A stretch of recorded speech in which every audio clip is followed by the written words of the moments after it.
கர்த்தர் நல்லவர். கர்த்தருடைய பரிசுத்த நாமம் மகிமைப்படுவதாக. இந்த நல்ல மாலை வேளையிலும் கூட கர்த்தரை ஆராதிக்கும்படியாக வந்திருக்கிற நம்மை ஆண்டவர் ஆசீர்வதித்து அவர் நம்மை நடத்த தேவன் போதுமானவராக இருக்கிறார். கொஞ்ச நேரம் கண்களை மூடி கர்த்தரை ஆராதித்து முற்பாடலை பாடி அவருடைய நாமத்தை உயர்த்துவோமாக. காலை வேளையில் நம்மோடு கூட பேசின தேவன் நல்ல மாலை ஆராதனையிலும் கூட தேவனுடைய வார்த்தையினால் அவர் நம்மை திருப்தியாக்கி அவர் நம்மை நடத்த அவர் போதுமானவராகவே இருக்கிறார். ஐஸ்வர்யமும் கனமும் அவராலே வருகிறது. எந்த மனிதனை மேன்மைப்படுத்த அவர் ஒருவராலே கூடும். அவர் நினைத்தது தடைபடாது. அவர் நினைத்தது தடைபடாது. நம்முடைய வாழ்க்கையில தேவன் நம்ம கொண்டு செய்ய நினைத்த காரியங்கள் அவை ஒரு நாளும் தடைபடாது. தேவன் செய்ய நினைத்தது ஒன்றும் தடைபடாது. அவர் சகலத்தையும் செய்ய வல்லவர். நம்முடைய வாழ்க்கையில நம்மை உயர்த்தி வைக்க, நம்மை மேன்மைப்படுத்த அவராலே கூட பானபத்திரக்காரனாக இருந்து நிகழ்மையாக உயர்த்தின தேவன், எஸ்தர் ராஜாத்தையும் உயர்த்தின தேவன் அவர் நம்மோடு கூட இருந்து அவர் நம்மை உயர்த்தி வைத்து அவர் நம்மை போதுமான நேர்த்தியான பாதையில, செவையான பாதையில அவர் நம்மை நடத்த போதுமானவராக இருக்கிறார். பரிசுத்தரையுமே நாங்கள் உயர்த்துகிறோம்.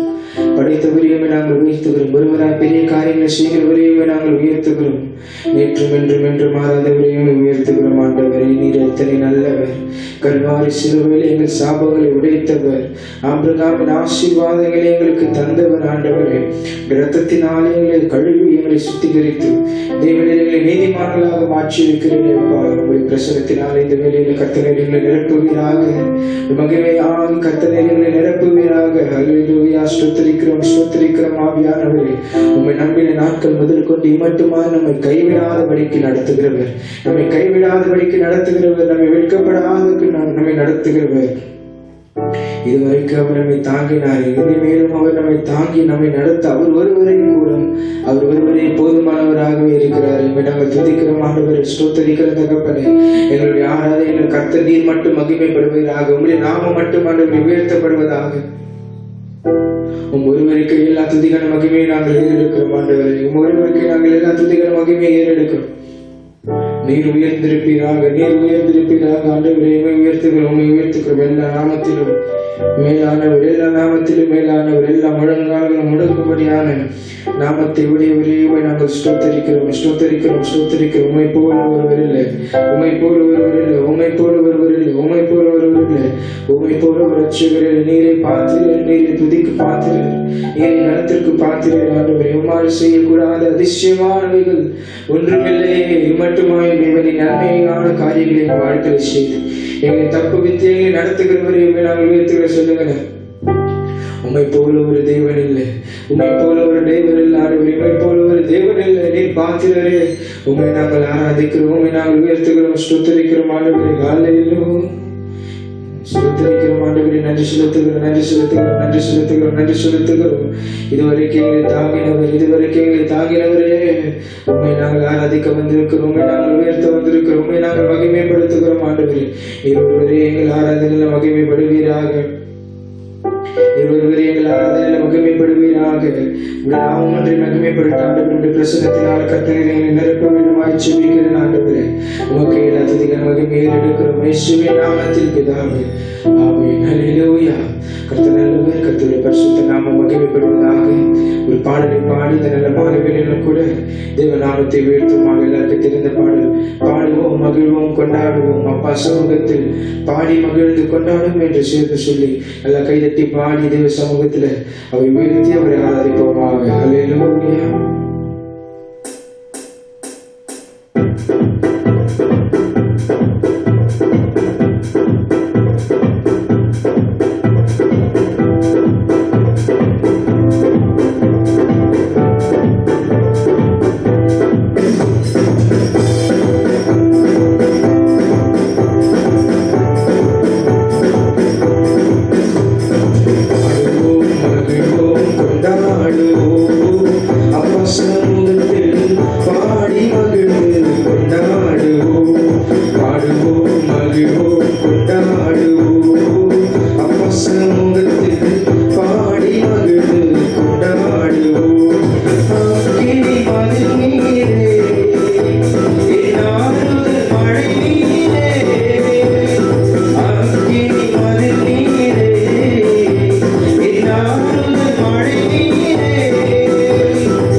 எங்கள் பரிகாரியாகிய கர்த்தர், எங்கள் பரம வைத்தியர் நீர் ஆண்டவரே.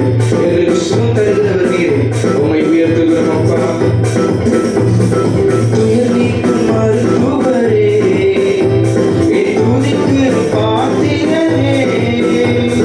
துயர் நீக்கும் மருத்துவரே, என் துதிக்கு பாத்திரரே. பலனெல்லாம் நீர்தானையா, என் பிரியமும் நீர்தானையா. பலனெல்லாம் நீர்தானையா, என் பிரியமும் நீர்தானையா. நன்றி சொல்லுங்க. நன்றி நன்றி நன்றி நன்றி நன்றி நன்றி. பாடுவோம், மகிழ்வோம், கொண்டாடுவோம் அப்பா சமூகத்தில் பாடி மகிழ்ந்து சந்தோஷமாக பாடுவோம், மகிழ்வோம், கொண்டாடுவோம் அப்பா சமூகத்தில் பாடி மகிழ்ந்து கொண்டாடுவோம். இந்த கல்வாரி சிலுவையில் அவர் நமக்காக மரித்து அவருக்கு சாபங்கள் எல்லாம் உடைத்தார். நம்மை ஆசீர்வதித்து இருக்கிறார். அவருக்கு சொந்தமான பிள்ளையாய் நம்மளை மாற்றி அவரோடு கூட இணைத்து அவர் சொல்லுகிறார், தூரமாக இருந்த நம்மை அவருடைய ரத்தத்தினாலே அவர் நம்மை சமீபமாய் மாற்றி இருக்கிறார். தூரமாய் வாழ்ந்து எங்களையுமே ஆண்டவரே நீர் மீட்டெடுத்து உம்மோடு கூட இணைக்கப்படியாக, உம்மோடு கூட இருக்கும்படியாக எங்களை தெரிந்து கொண்டீரே. உண்மை நாங்கள் ஆராதிக்கிறோம். கல்வாரி சிலுவையினா சாபங்கள் உடைந்ததையா, கல்வாரி சிலுவையினா சாபங்கள் உடைந்ததையா. ஆபிரகாமின் ஆசீர்வாதங்கள் இந்த அடிமைக்கு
தேவா நன்றி நன்றி நன்றி.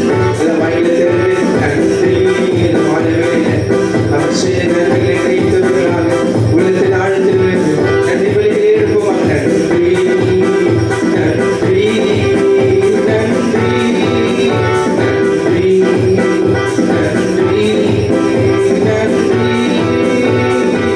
கைதட்டி பாடி மகிழ்ந்திருப்போம் கர்த்தர் சமூகத்தில் களி கூறுவோம். கைதட்டி பாடி மகிழ்ந்திருப்போம் கர்த்தர் சமூகத்தில் களி கூறுவோம் களி கூறுவோம் களி கூறுவோம். கர்த்தர் சொன்ன வாக்குத்தத்தம் சொல்லி மகிழ்வோம். சேர்ந்து களி கூறுவோம். எஸ் லார்ட் களி கூறுவோம். கவலைகள் மறந்து களி கூறுவோம்.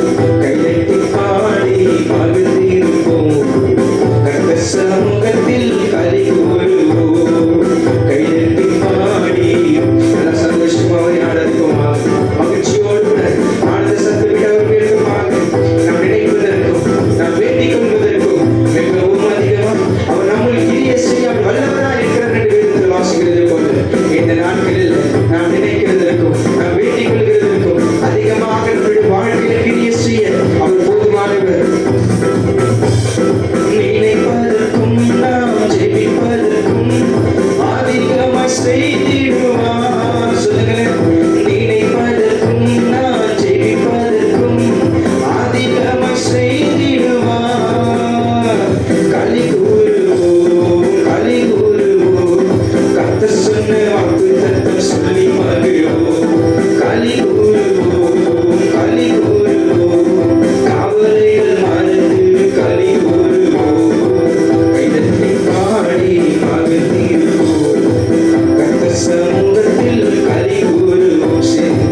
கைதட்டி பாடி மகிழ்ந்திருப்போம். இந்த சமூகத்தில் உண்மையாக நிற்கிறோமாண்டவரே. நன்மை கிருபை நம்மை தொடரும் ஜீவனுள்ள நாட்களெல்லாம். நன்மை கிருபை நம்மை தொடரும் ஜீவனுள்ள நாட்களெல்லாம். களி கூறுவோம் களி கூறுவோம். கர்த்தர் சொன்ன வாக்குத்தத்தம் சொல்லி மகிழ்வோம். களி கூறுவோம் களி கூறுவோம். கவலைகள் மறந்து களி கூறுவோம். கைதட்டி பாடி மகிழ்ந்திருப்போம் கர்த்தர் சமூகத்தில் களி கூறுவோம். கைதட்டி பாடி மகிழ்ந்திருப்போம் கர்த்தர் சமூகத்தில் களி கூறுவோம். வாழாக்காமல் என்னை தலையாக்குவார் கீழாக்காமல் மேலாக்குவார். வாழாக்காமல் நம்மை தலையாக்குவார் கீழாக்காமல் மேலாக்குவார். சொல்லுங்க. வாழாக்காமல் நம்மை தலையாக்குவார் கீழாக்காமல் மேலாக்குவார். களி கூறுவோம் களி கூறுவோம். கர்த்தர் சொன்ன வாக்குத்தத்தம் சொல்லி மகிழ்வோம். களி கூறுவோம். இயேசுவே நீ சொன்ன வாக்குத்தத்தத்தை நம்பி வாழ்கிறோம் ஆண்டவரே. களி கூறுவோம் களி கூறுவோம் களி கூறுவோம். கர்த்தர் சொன்ன வாக்குத்தத்தம் சொல்லி மகிழ்வோம். இயேசுவா களி கூறுவோம். ஆமென். களி கூறுவோம். கவலைகள் மறந்து களி கூறுவோம். கைதட்டி பாடி மகிழ்ந்திருப்போம் கர்த்தர் சமூகத்தில் களி கூறுவோம். ஆமென். கைதட்டி பாடி மகிழ்ந்திருப்போம். தேவ சமூகத்தில் களி கூர்ந்து மகிழ்ச்சியோடு அவர் ஆராதிப்போமாக. பூமியின் குடிகளே நீங்கள் எல்லாரும் கர்த்தரை கம்பீரமாய் பாடுங்கள் என்று சங்கீத கர்த்தர் சொல்கிறார். இந்த மாலை வேளையில் கம்பீர சத்தத்தோடு ஆனந்த முழக்கமிட்டு அவரை ஆராதிப்போமாக. சேர்ந்து களி கூறுவோம் களி கூறுவோம். கர்த்தர் சொன்ன வாக்குத்தத்தம் சொல்லி மகிழ்வோம். ஆமென். களி கூறுவோம் களி கூறுவோம். கவலைகள் மறந்து களி கூறுவோம். சொல்லுங்க. களி கூறுவோம் களி கூறுவோம். கர்த்தர் சொன்ன வாக்குத்தத்தம் சொல்லி மகிழ்வோம். களி கூறுவோம் களி கூறுவோம். கவலைகள் மறந்து அல்ல கைதட்டி சொல்லுங்க. களி கூறுவோம் களி கூறுவோம் களி கூறுவோம். கர்த்தர் சொன்ன வாக்கு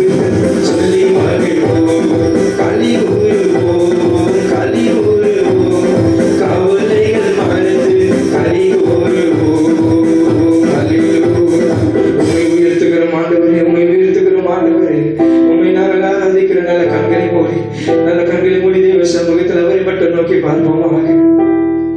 எங்களை வாழாக்காமல் தலையாக்குகிறவர் நீர் ஆண்டவரே. எங்களை கீழாகாமல் எங்களை மேலாக்குகிறவர் நீர் ஆண்டவரே. நீர் நல்லவர், எங்களை ஒருபோதும் கைவிடாதவர், எங்களை ஒருபோதும் கைவிடாதவர் ஆண்டவர். எங்களை ஒரு நாளும் கைவிடாதவர், எங்களை விட்டு விலகாதவர், எங்களுக்கு முன் செல்கிற மேகம் நீர் ஆண்டவரே. இந்த மகிமையின் மேகமாக எங்களுக்கு முன்பாக சென்று கொண்டிருக்கிறீரே. உம்மை உயர்த்துகிறோம் அப்பா, உம்மை உயர்த்துகிறோம் ஆண்டவரே. கோணலானவைகளை செவையாய் மாற்றுகிறவர், கோணலானவைகளை செவையாய் மாற்றுகிறவருடைய வார்த்தையினால் எங்களை போஷிக்கிறவர், எங்களை காப்பாற்றுகிறவர். நீ சொல்லுங்க, எங்களை காப்பாற்றுகிறவர் நீர் ஆண்டவரே. எங்களுக்கு புகலிடமாக இருக்கிறவர் நீர் ஆண்டவரே. என் தேவைகள் எல்லாம் சந்திக்கிறவர் நீர் ஆண்டவரே. எங்களுக்கு பலன் தருகிறவர் நீர் ஆண்டவரே. உம்மை உயர்த்துகிறோம், உம்மை உயர்த்துகிற நீரே எங்கள் வெளிச்சம், நீரே வெளிச்சம் ஆண்டவரே. நீரே என் ரட்சிப்பு, நீரே என் ஜீவனின் பலனாய் இருக்கிறவரே. நான் யாருக்கு அஞ்சுவேன், நான் யாருக்கு பயப்படுவேன் என்று பக்தன் சொல்லுகிறார். இந்த மாலை வேளையில் அப்பா பார்த்து சொல்லுங்க, ஆண்டவரே நீர் எனக்கு தீபமா இருக்கிறது, உடைய வசனம் என் பாதைக்கு தீபமா இருக்கிறது, எனக்கு வெளிச்சமா இருக்கிறது ஆண்டவரே.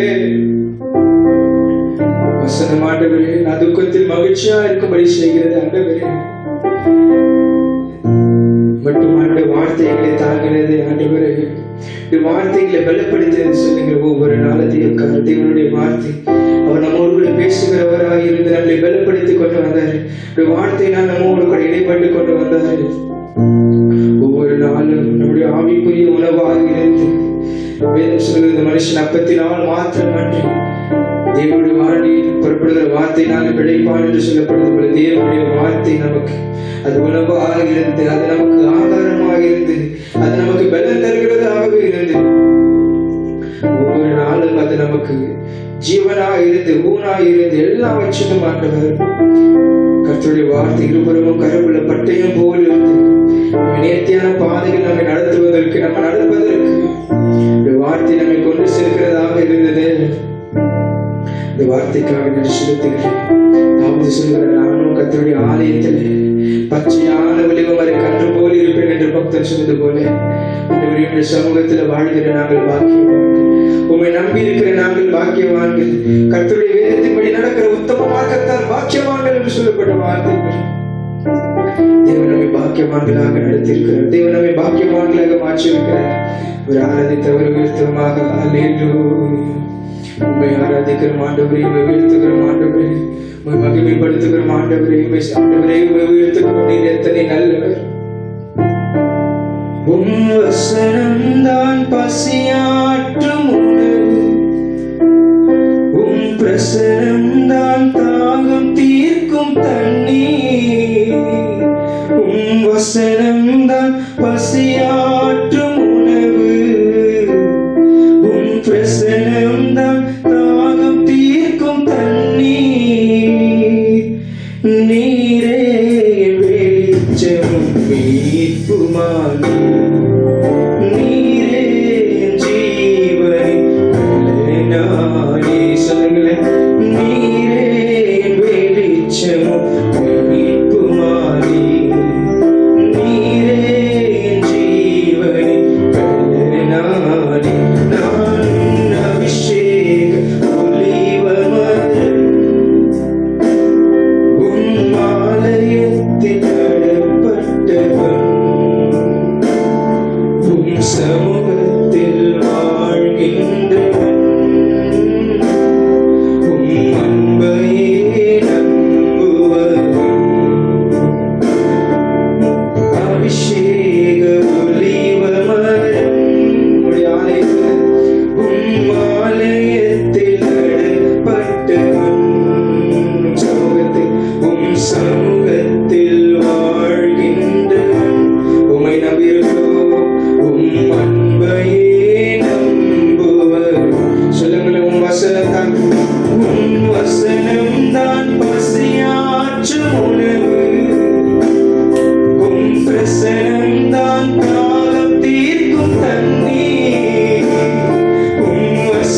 செய்தவரே, உமக்காக கனி கொடுக்கும்படியாக உலகத்தில் உமக்காக பிரகாசிக்கும் சுடர்களாக எங்களை மாற்றுகிறவரே, உமக்காக வாழ, உம்மை நம்பி வாழ, உம்மை சார்ந்து இருக்கும்படியான கிருபைகளை இன்னும் அதிகமாக எங்களுக்கு தருவீராக என்று கேட்போமா. எங்களுக்கு பலன் தரும் எங்கள் ஆண்டவரே, எங்களுக்கு சகாயம் பண்ணுகிறவரே, உம்மோடு இணைந்து வாழ கற்றுங்களுக்கு கிருபை செய்வீராக. எங்களோடு கூட பேசுவீராக, ஈடுபடுவீராக. நாமம் ஒன்றை மகிமைப்படட்டும். இயேசுவின் நாமத்தில் பிதாவே, ஆமென்.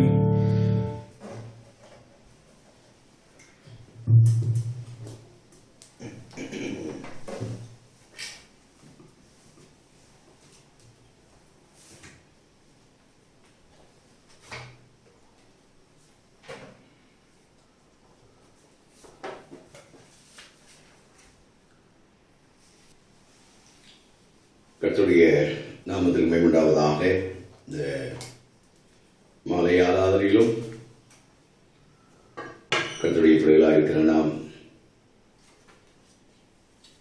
ஜெபத்தோடு கூட நாம் இருப்போம்.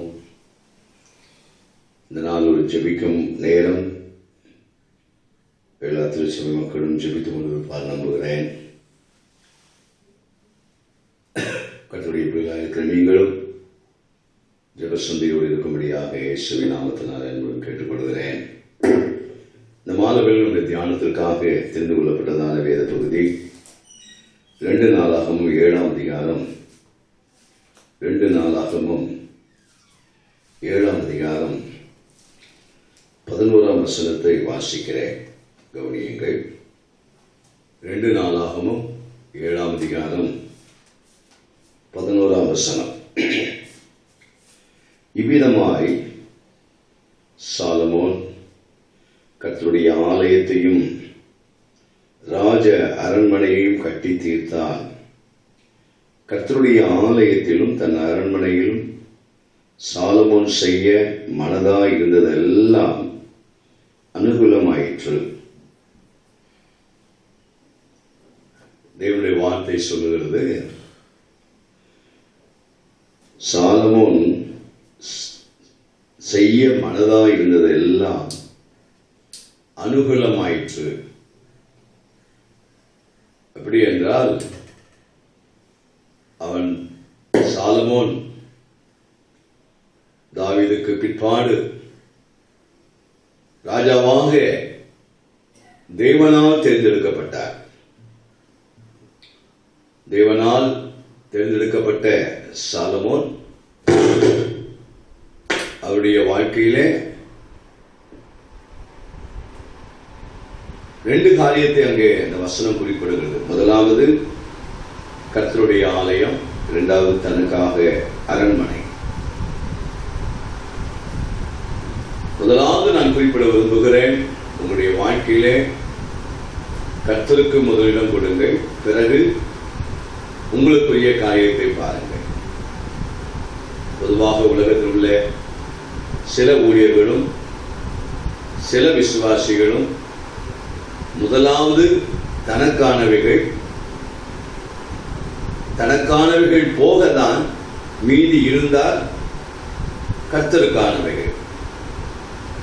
இந்த தவறு சில ஊழியரிடத்திலும் சில விசுவாசிகளிடத்திலும் இருக்கிறதை பொதுவாக நாங்கள் பார்க்கிறோம். நீங்களும் பார்த்திருப்பீர்கள். நம்முடைய பிள்ளைகள் நம்முடைய வாழ்க்கையிலே கர்த்தருக்கானவைகளும் நமக்கானவைகளும் என்கிற 2 பகுதிகளோடு தான் இந்த உலகத்திலே நான் செயல்படுகிறேன். இந்த சத்தியத்தை கேட்டுக்கொண்டிருக்கிற நீங்களும் செயல்படுகிறீர்கள். இதை அறிந்திருப்பேன் நம்புகிறேன்.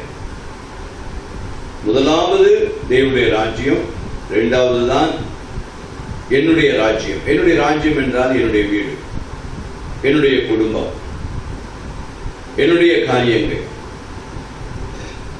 கர்த்தர் சாலமோனை ஆண்டவர் தெரிந்து கொண்ட போது இந்த 2மே சாலமோனுக்கு முக்கியமானது. ஒன்று, தான் ராஜாவா இருப்பதற்கு ஒரு அரண்மனை வேண்டும். ஆனால் எதற்கு அதிகமான முக்கியத்துவத்தை எதற்கு அதிகமான பணத்தை அவர் செலவு பண்ணினார், எதற்கு அதிகமான நேரத்தை கொடுத்தார் என்று நாம் பார்க்கும்போது அதிகமாய் கர்த்தருடைய ஆலயத்திற்கு என்று. அதனால அந்த வசனத்திலே முதலே சொல்லப்பட்டிருக்கிறது, கர்த்தருடைய ஆலயத்திலும். அதுக்கு பிறகுதான் தன் அரண்மனையிலும் சாலமோன் செய்ய மனதாய் இருந்தது எல்லாம் அவனுக்கு அனுகூலமாயிற்று, சக்சஸ் ஆயிற்று.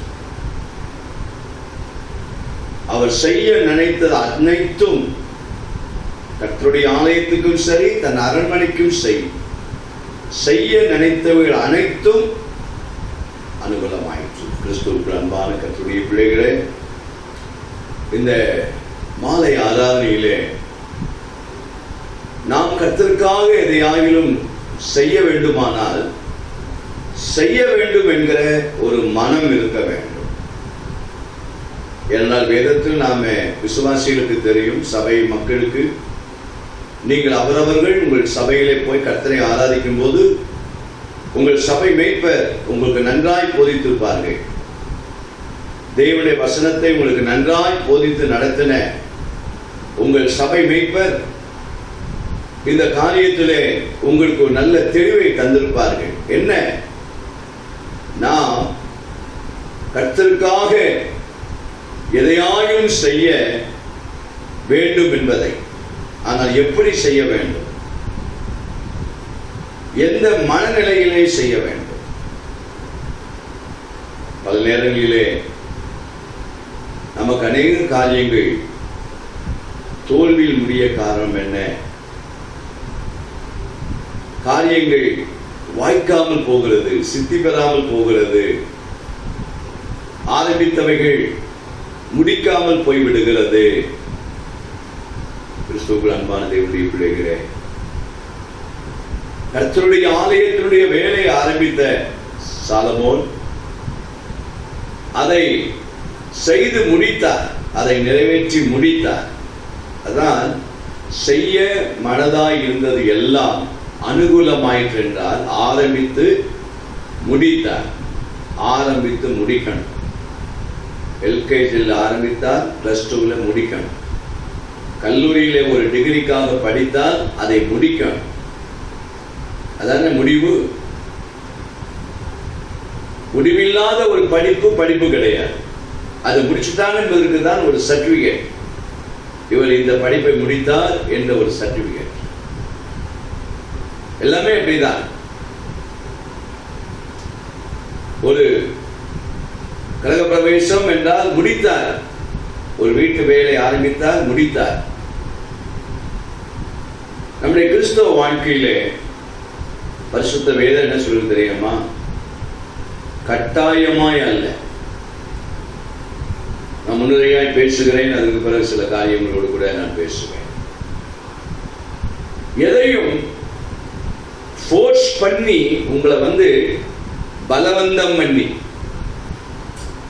உங்களை கட்டாயப்படுத்தி நீதான் அதை செய்யணும் அப்படி என்கிற நிலைக்குள்ளே ஆண்டவருக்காக யாரும் எதையும் செய்ய நமக்கு சொல்லப்படவில்லை. யாராயிலும் கட்டாயப்படுத்தி ஞானஸ்நானம் கொடுக்கலாமா? கொடுக்கக்கூடாது இல்லையா? ஒருத்தர் ஞானஸ்நானம் எடுக்கணும்னா அவர் ஞானஸ்நானம் எடுக்கணுன்ற மனம் இருக்கணும், அவருக்கு ஞானஸ்நானம் எடுக்கணும் என்கிற விருப்பம் அவருக்கு இருக்கணும். சிலர் பாருங்க என்ன சொல்லுவாங்க, எங்க அம்மாவுக்காக ஞானஸ்நானம் எடுத்தேன், எங்க அப்பாவுக்காக ஞானஸ்நானம் எடுத்தேன். அந்த வார்த்தை என்ன? எனக்கு விருப்பம் இல்லை, எனக்கு மனம் இல்லை. ஏன்? ஞானஸ்நானம் என்பது கர்த்தருக்கு அடுத்த காரியம். எதெல்லாம் எங்க அம்மாவுக்காக எங்க அப்பாவுக்காக நீங்க சொன்னீங்கன்னா உங்க வாழ்க்கையில நீங்கள் கட்டாயத்தினாலே கிறிஸ்தவர்களாயிருக்கிறீர்கள். நீங்கள் உண்மையாகவே கிறிஸ்தவர்கள் என்று சொல்வதற்கு அங்கே இடமே கிடையாது. வேதத்திலே சொல்லப்பட்டிருக்கிறது. ஊழியத்துக்கு வருகிற ஊழியத்தினுடைய நிலையில கூட அப்போஸ்தலர்கள் குறிப்பிடும் போது இவ்விதமாய் சொல்லுகிறார்கள், உங்களிடத்தில் உள்ள மந்தையை குறித்த காரியத்திலே அவலட்சணமான ஆதாயத்திற்காக அல்ல என்று பார்க்கிறோம். எழுதின வசந்த வாசி. ஆண்டவருடைய ஊழியத்தை செய்கிற எல்லா ஊழியர்களுக்கும் ஆண்டவர் கொடுத்திருக்கிற எச்சரிப்பு என்ன என்று பார்க்கும்போது, ஆதாயத்திற்காக அல்ல, அவலட்சணமான ஆதாயத்திற்காக அல்ல என்று தெளிவாய் அவர் குறிப்பிடுகிறார் வேத நிருபத்தில். அப்படியானால் எதை செய்தாலும் நமக்கு இதுல என்ன லாபம் கிடைக்கும் அப்படின்னு நினைத்தால் அது விருப்பமில்லாத ஒன்றாய் மாறிவிடும். உலகத்துல பொதுவா அப்படித்தானே வாசிப்பான். 1 பேதுரு 5ஆம் அதிகாரம் 1 பேதுரு 5ஆம் அதிகாரம் 2ஆம் வசனம். உங்களிடத்தில் உள்ள தேவனுடைய மந்தையை நீங்கள் மேய்த்து கட்டாயமாய் அல்ல. பாருங்க, நாங்க மந்தையை மேய்க்கணும்னா எங்க மனதை தான் ஆண்டவர் பார்ப்பார், எங்க இருதயத்தை தான் பார்ப்பார், எங்க உள்ளத்தை தான் பார்ப்பார். உங்களிடத்தில் உள்ள தேவனுடைய மந்தையை நீங்கள் மேய்த்து கட்டாயமாயும் அல்ல மனப்பூர்வமாயும் அவலட்சணமான ஆதாயத்துக்காக அல்ல, உற்சாக மனதோடு சுதந்திரத்தை இருமாப்பாய் ஆளுகளாக அல்ல, மந்தைக்கு மாதிரிகளாகவும் கண்காணிப்பு செய்யுங்கள். எவ்வளவு ஆழமான வார்த்தை தெரியுமா? எப்படியாவது போட்டு போக்காடா உங்களை விட முடியாது. மந்தைய போக்காடா விட்டார்னா அவங்க செய்ய விருப்பம் இல்லாதவங்க இல்லையா? எப்படியாவது போட்டும்பா, எதையாவது எங்கேயாவது போட்டோம், ஏதாவது ஒரு சபைக்கு போட்டோம், நமக்கு காணிக்க வந்தா போதும், நமக்கு பணம் வந்தா போதும், தசமா வந்தவன அவன் எப்படிதான் போட்டோம் அப்படின்னா அர்த்தம் என்ன? அவலட்சணமான ஆதாயம். ஒரு ஒழுங்கான கட்டுப்பாட்டுக்குள் கொண்டு வர வேண்டியது என்பது ஒரு கண்காணியுடைய வேலை, ஒரு மேய்ப்பனுடைய வேலை. கண்காணித்துக் கொண்டே இருக்கும். என்ன செய்கிறார்கள்? நான் முன்னுரையா பேசிட்டு வரேன். தேவனுடைய ராஜ்யத்தினுடைய காரியத்திலே ஊழியர்களாய் இருக்கிற எங்களுக்கு, சபை மேய்ப்பர்களாய் இருக்கிற எங்களுக்கு ஆண்டவர் கட்டாயத்தோடு இந்த தேவனுடைய மந்தையை, நீங்கள் எல்லாரும் தேவனுடைய மந்தை, இந்த மந்தையை குறித்த காரியத்தில் கட்டாயத்தோடு அல்ல. இப்போ இது அப்படியே நீங்க அந்த வசனத்தை அப்படியே வைத்துக் கொள்ளலாம். சாலமோன் ராஜா ஆலயத்தை கட்ட வேண்டும் என்கிற இந்த காரியம் சாலமோனுடைய உள்ளத்தில் உள்ள விருப்பம் அல்ல, இது தாவீதுடைய இருதயத்தில் உள்ள விருப்பம். இந்த விருப்பம் செய்யப்பட வேண்டுமானால் தாவீதுக்கு ஆண்டவர் அனுமதி கொடுக்கல என்பதை நாம் அறிந்திருக்கிறோம். ஆனால் தாவீதுடைய அந்த விருப்பத்தை சாலமோன் நிறைவேற்ற வேண்டுமானால் சாலமோன் இந்த ஆலயத்தை கட்ட வேண்டும் என்கிற மனம் உள்ளவராய் மாற வேண்டும். தாவீதினுடைய விருப்பம் அப்படியே சாலமோனுக்கு டிரான்ஸ்ஃபர் ஆகும். புரியுதா? ஐயோ எங்க அப்பா அப்படி சொல்லிட்டாரு, பெரிய ஒரு பாரத்தை தூக்கி என் மேல வச்சுட்டாரு அப்படின்னு நினைக்கல. அதனால அவர் அந்த ஆலயத்தை கட்டி முடிச்ச பிறகு அவர் அந்த வார்த்தையெல்லாம் சொல்றாரு. அதெல்லாம் சொல்ல நேரம் இல்லை. இந்த விருப்பம், இந்த ஆலயத்தினுடைய அமைப்பினுடைய விருப்பம் எங்க இருந்ததுனால் எங்க தகப்பனிடத்தில் இருந்தது. ஆனால் இதை செய்ய எனக்கு மனம் இருந்தது. அதான் கர்த்தருடைய ஆலயத்தை கட்டும் மனம் சாலமோனுக்கு இருந்தது. அப்படி இல்லாவிட்டால் முதல் கர்த்தருடைய ஆலயம் அல்ல, அரண்மனையை தான் கட்டுவார். அரண்மனையை கட்டிட்டு மனம் இருந்தா தேவைன்னா ஒரு ஆலயத்தை சிம்பிளா கட்டி முடிச்சிருப்பார். ரொம்ப சிம்பிளா. நானும் எங்க அப்பா ஆசையை நிறைவேற்றினேன், தேவராஜ்யத்தினுடைய தகப்பனுடைய ஊழியத்தை நான் செய்தேன் அப்படின்னு ஏதாவது ஒரு சிறிய அளவில், சில ஆட்கள் அப்படிதான் சொல்லுவாங்க, ஏதோ எனக்கு ஒரு கொஞ்சம் மந்தை இருக்குது, ஏதோ ஒரு கட்டணம் இருக்குது அப்படி சொல்லிட்டு போயிடுவாங்க. பாருங்க, செய்ய மனம் என்பது, கர்த்தருடைய ஆலயத்தை கட்டும் மனம் என்பது சாலமோனுக்குள்ளே கட்டாயத்தோடு அல்ல, தாவீதுடைய அந்த விருப்பத்தை நிறைவேற்ற வேண்டும் என்கிற அந்த மனம், அந்த விருப்பம் சாலமோனுக்குள்ளே இருந்தது. அந்த அடிப்படையில் தான் அந்த வசந்த பலம். கட்டாயமாயும் அல்ல, மனப்பூர்வமா. கர்த்தருடைய காரியம் எல்லாமேங்க, ஊழியரானாலும் சரி, விசுவாசிகளானாலும் சரிங்க, நீங்க கட்டாயத்தோடு எதையுமே செய்யக்கூடாது. அதுல ஆண்டவர் விரும்புவதே கிடையாது. கட்டாயத்தோடு உங்களை கட்டாயப்படுத்தி செய்யவே கூட. கர்த்தருடைய ராஜ்யத்துடைய காரியம் மட்டும் அப்படிதான். நான் சில விசுவாசிகிட்ட சிலர் சொல்லுவேன், பிரதர் உங்களுக்கு விருப்பமான இதை செய்யுங்க, சிஸ்டர் இது உங்களுக்கு விருப்பமான செய்யுங்க. உங்களை ஃபோர்ஸ் பண்ணுன்ட்டு போய் மற்றவங்கிட்ட போய் சொல்லிட்டு இருக்காதீங்க. கடந்த நாட்களில் வருகிற எல்லா காரியங்களும் அப்படிதான். என்ன நம்ம பேசணுமோ விசுவாசி அதெல்லாம் போய் மற்றவங்கிட்ட சொல்லி அவங்க அதெல்லாம் ஆன்லைன்ல எதையோ சொல்லிட்டு நடக்கிறாங்க. இதான் இப்ப நடந்துட்டு இருக்கு. விளங்குதா? அப்ப இவங்கெல்லாம் யார்? உள்ள இருந்த தேவனுடைய ராஜ்யத்துடைய காரியத்துல விருப்பம் இல்லாமலே செயல்பட்டவர்கள், மனமில்லாமலே செயல்பட்டவர்கள். சில நேரங்களில் சின்ன வேலைகளை கூட விருப்பம் இல்லாமல் செய்வார்கள். அவருக்கு அந்த விருப்பமே இருக்காது. விருப்பம் இல்லைன்னா ஏன் செய்யற, விட்டுட்டு போ, யாரும் கட்டாயப்படுத்த மாட்டாங்க. நீங்க இல்லைன்னா இன்னொருத்தர் கர்த்தர் ரெடி பண்ணி தருவார். அது சபை மேய்ப்பதற்கு நன்றாய் தெரியும். உங்களுக்கு முடியலன்னா அடுத்த ஆள் வந்துடுவார், கர்த்தர் அனுப்பிடுவார். அவருக்கு விருப்பம் இல்லப்பா, நான் இன்னொரு ஆளை அனுப்புறேன், ஆண்டவர் அனுப்பிடுவார். கர்த்தருடைய பிள்ளைகளே, தேவனுடைய ராஜ்யத்துடைய காரியத்திலே கட்டாயமா இல்லை, மனப்பூர்வமாயும் அவலட்சணமான ஆதாயம். பணத்துக்காக எதுவுமே இல்லைங்க தேவனுடைய ராஜ்யத்திலே, பணத்துக்காக. ஆனா பணம் தேவை. பணம் இல்லாம இந்த பேசுற மைக்கு சும்மா ஓசியில கிடைக்குமா? செல்போன் ஓசியில கிடைக்குமா? கேமரா ஓசியில கிடைக்குமா? கேட்கிறேன், ஓசியில கிடைக்குமான்னு கேட்கிறேன். எல்லாம் பணம் கொடுத்து தாங்க வாங்கணும். பணம் எங்கிருந்து வரும்? யாராவது ஓசியில பணம் கொடுத்துருவாங்களா? கொடுக்க மாட்டாங்க. தேவ ராஜ்யத்திற்கான ஒரு விருப்பம் மனம் இருந்தா இந்த காரியத்திற்கெல்லாம் உள்ள காரியத்தை தேவன் சந்தித்து கொண்டே இருப்பார். அது சபையை நடத்துகிற முழங்காலில் நின்று ஜெபிக்கிற ஊழியர்களாக இருக்கிற எங்களுக்கு நன்றாய் தெரியும். புரிகிறதா? யாரு என்ன சொன்னாலும் சரி, தேவனுடைய ராஜ்யத்தினுடைய இந்த ஊழியத்தை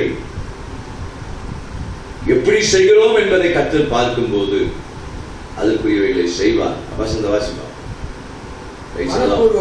மனப்பூர்வமாயும் அவலட்சணமான ஆதாயத்திற்காக அல்ல, உற்சாக மனதோடு. எப்பவுமே கர்த்தருடைய பிள்ளைகள் நாம் எப்பொழுதும் உற்சாக மனதோடு இருக்கணுங்க.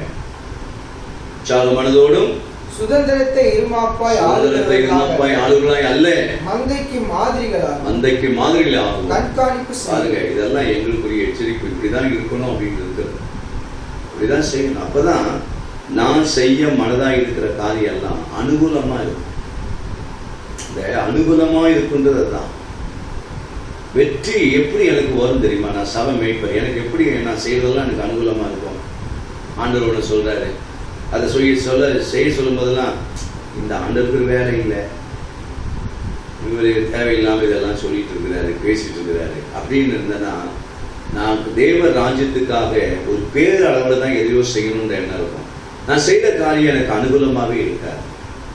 உங்களுடைய ஆவிக்குரிய வாழ்க்கையிலும் உங்களை பலவந்தப்படுத்தி, உங்களை கட்டாயப்படுத்தி ஆவிக்குரிய காரியத்தில் உங்களை செயல்படுத்த வைப்பது என்பது தேவனுடைய வசனத்துக்கு முரண்பாடான ஒரு மேய்ப்பனுடைய ஊழியம். என்ன தெரியுமா? போதிப்பது, உபதேசிப்பது, சத்தியத்தை உங்களுக்கு காண்பிப்பது, இதையெல்லாம் நாங்கள் செய்வோம். ஆனால் இதை செய்யலாமா வேண்டாமா என்கிற நிலைக்குள் வருகிறதை அந்த இடம் உங்களை சார்ந்திருக்கிறது.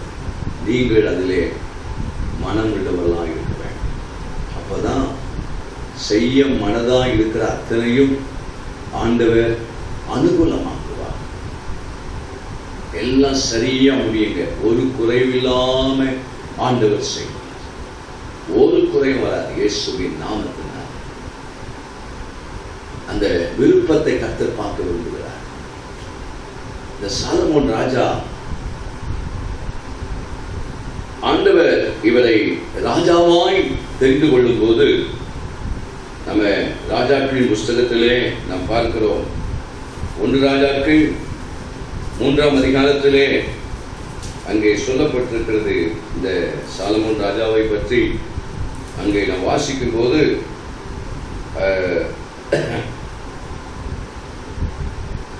5ஆம் வசனம் 3:5 கிபியோனிலே கர்த்தர் சாலமோனுக்கு ராத்திரியிலே சொப்பனத்திலே தரிசனமாகி, நீ விரும்புகிறதை என்னிடத்தில் கேள் என்று தேவன் சொன்னார்.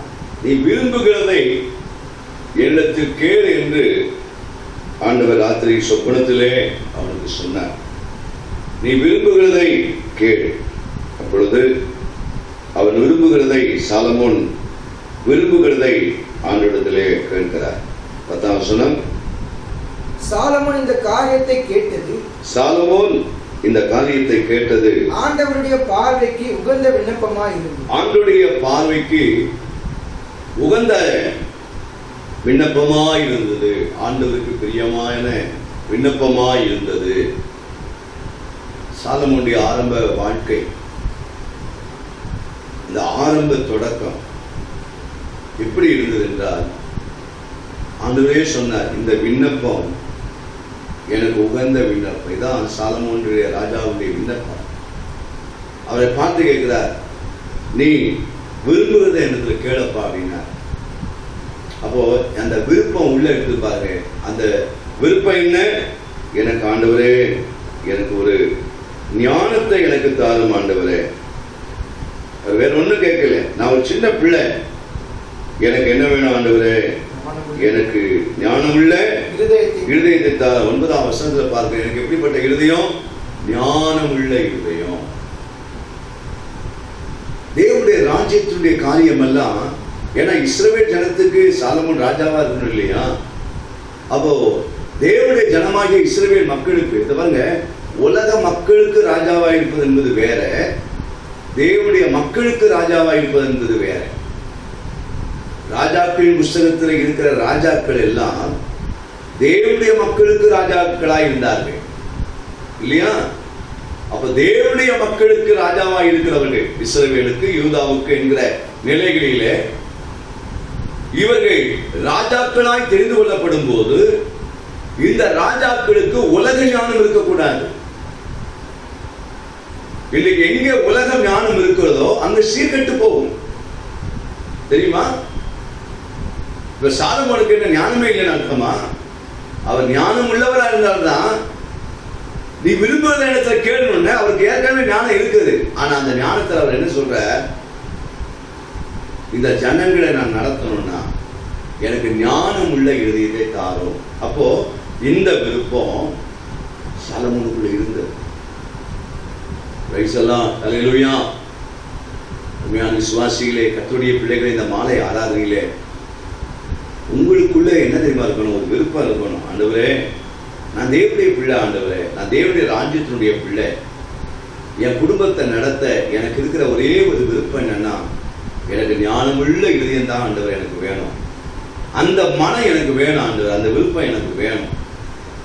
அப்பதாங்க நீங்க செய்ய மனதா இருக்கிற அத்தனையும் ஆண்டவர் அனுகூலமாக்குவார். கர்த்தருடைய ஆலயத்திலும் அரண்மனையிலும் செய்ய மனதா இருந்தவைகள் எல்லாம் அனுகூலமாயிற்று. ஏன்? ஆரம்ப ஜெபமே, அவருடைய ஜெபம் என்னன்னா, ஞானம் என்கிற மனம், ஞானம் என்கிற விருப்பம் அவருக்குள்ள இருந்தது, சரியா இருந்தது. சில ஆட்களை பார்த்தீங்கன்னா, எனக்கு எல்லாம் தெரியும் தெரியும் தெரியும் பண்றது அத்தனையும் தப்பு தப்பான காரியத்தை செய்வான். நீங்க பார்த்துருக்கிறீங்களா அப்படிப்பட்ட ஆட்களை? பண்ணிட்டு சாரி பாஸ்டர்னுவாங்க, தெரியாம பண்ணிட்டேன்னுவாங்க.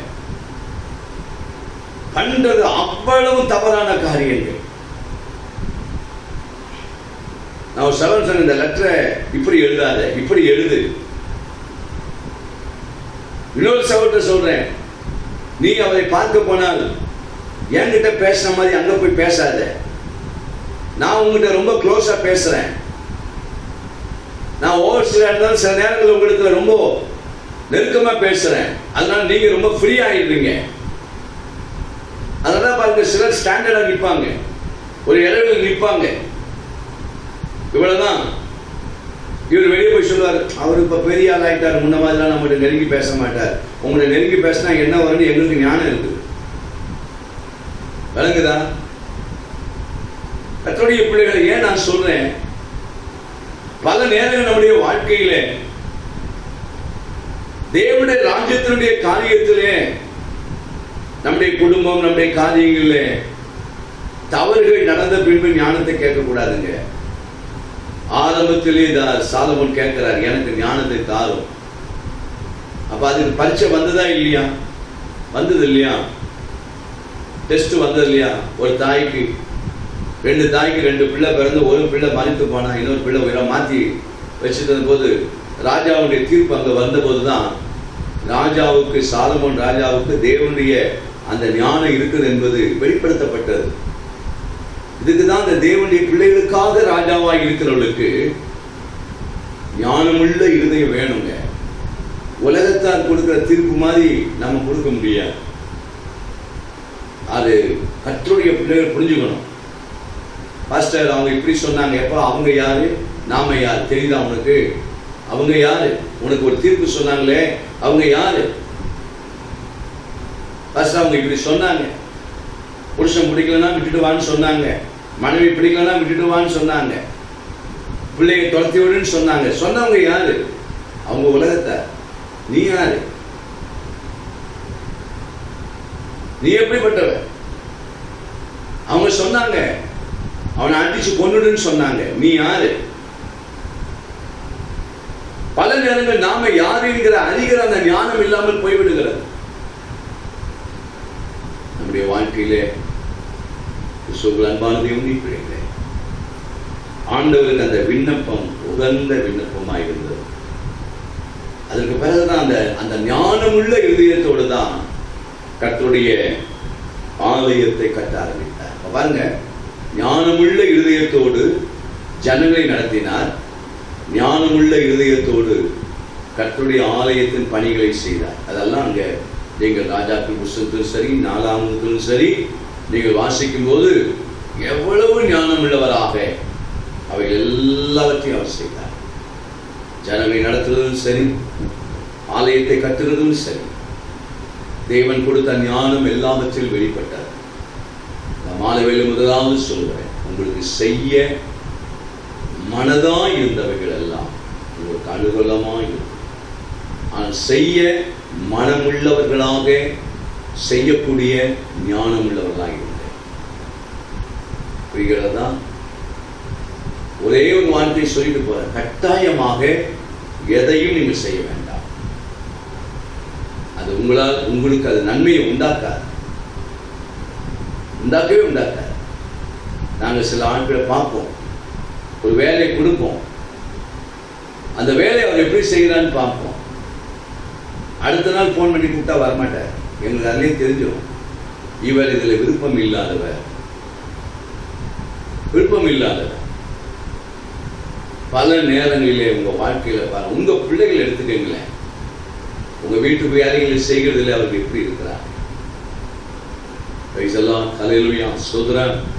ஜெபத்தோட கேட்கிறீங்களா? சகோதரிகளே, உட்கார்ந்து தேவனுடைய செய்தியை கேட்கிறீங்களா? சகோதரிகளே, ஜெபம் பண்ணி ஸ்தோத்திரம் பண்ணி கர்த்தருடைய வார்த்தையை கேட்கிறீங்களா? இந்த கடைசி காலத்தில் நானும் நீங்களும் செய்ய மனதாய் இருக்கிறவைகள் எல்லாம் கர்த்தரை அனுகூலமாக்கணும்னா அந்த ஞானமுள்ள இதயத்தை எனக்கும் ஆண்டவர் தரணும். இந்த சத்தியத்தை கேட்கிற உங்களுக்கும் கர்த்தர் அதிகமாய் ஆண்டவர் தருவாராக.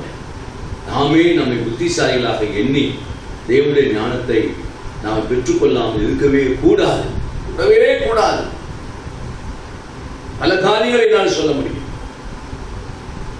கர்த்தருடைய ஞானத்தோடு கூட செயல்பட கர்த்தர் உங்கள் ஒவ்வொருவருக்கும் ஆண்டவர் கிருபை செய்வாராக. மனமில்லாமல் வாழுகிற கிறிஸ்தவனே, மனமில்லாமல் வாழுகிற கிறிஸ்தவனே, இந்த ராத்திரி வேளை நல்ல மனதை கர்த்தர் உங்களுக்கு தருவாரா, நல்ல விருப்பங்களை கர்த்தர் உங்களுக்கு தருவாரா. 1 சாமுவேல் 15ஆம் அதிகாரத்திலே 1 சாமுவேல் 15ஆம் அதிகாரம் 9ஆம் வசனத்தை வாசிக்க கேட்போம். 1 சாமுவேல் 15:9. சவுலும் ஜனங்களும் ஆகாகையும் ஆடு மாடுகளின் ஆடு மாடுகளையும் முதல் தரமானவைகளையும் இரண்டாம் தரமானவைகளையும் ஆட்டுக்குட்டிகளையும் நலமான எல்லாவற்றையும் அழித்து போட மனதில்லாமல் ஆண்டவர் சவுலிடத்திலே தெளிவாய் ஆண்டவர் சொன்னார். அவர் சொல்லும் போது 3ஆம் வசனம், இப்போதும் நீ போய் அமலேக்கை மடங்கடித்து அவனுக்கு உண்டான எல்லாவற்றையும் சங்கரித்து அவன் மேல் இரக்கம் வைக்காமல் புருஷரையும் ஸ்திரீகளையும் பிள்ளைகளையும் குழந்தைகளையும் மாடுகளையும் ஒட்டகங்களையும் கழுதைகளையும் கொன்று போட கடவாய் என்கிறார் என்று சொன்னார். அங்கே பார்க்கிறோம். உடனே அவன் ஆட்கள் எல்லாம் ரெடி பண்ணி அவன் போகிறான். அங்கே போன போது 9ஆம் வசனத்தை ஏற்கனவே வாசித்தோம்.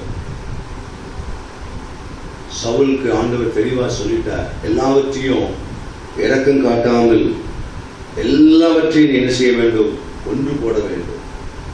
ஆனால் 9ஆம் வசனத்தில் வரும்போது முதல் தரமானவைகள், இரண்டாம் தரமானவைகள், ஆட்டுக்குட்டிகள், நலமான 3 காரியம் இருக்கு. இதுதாங்க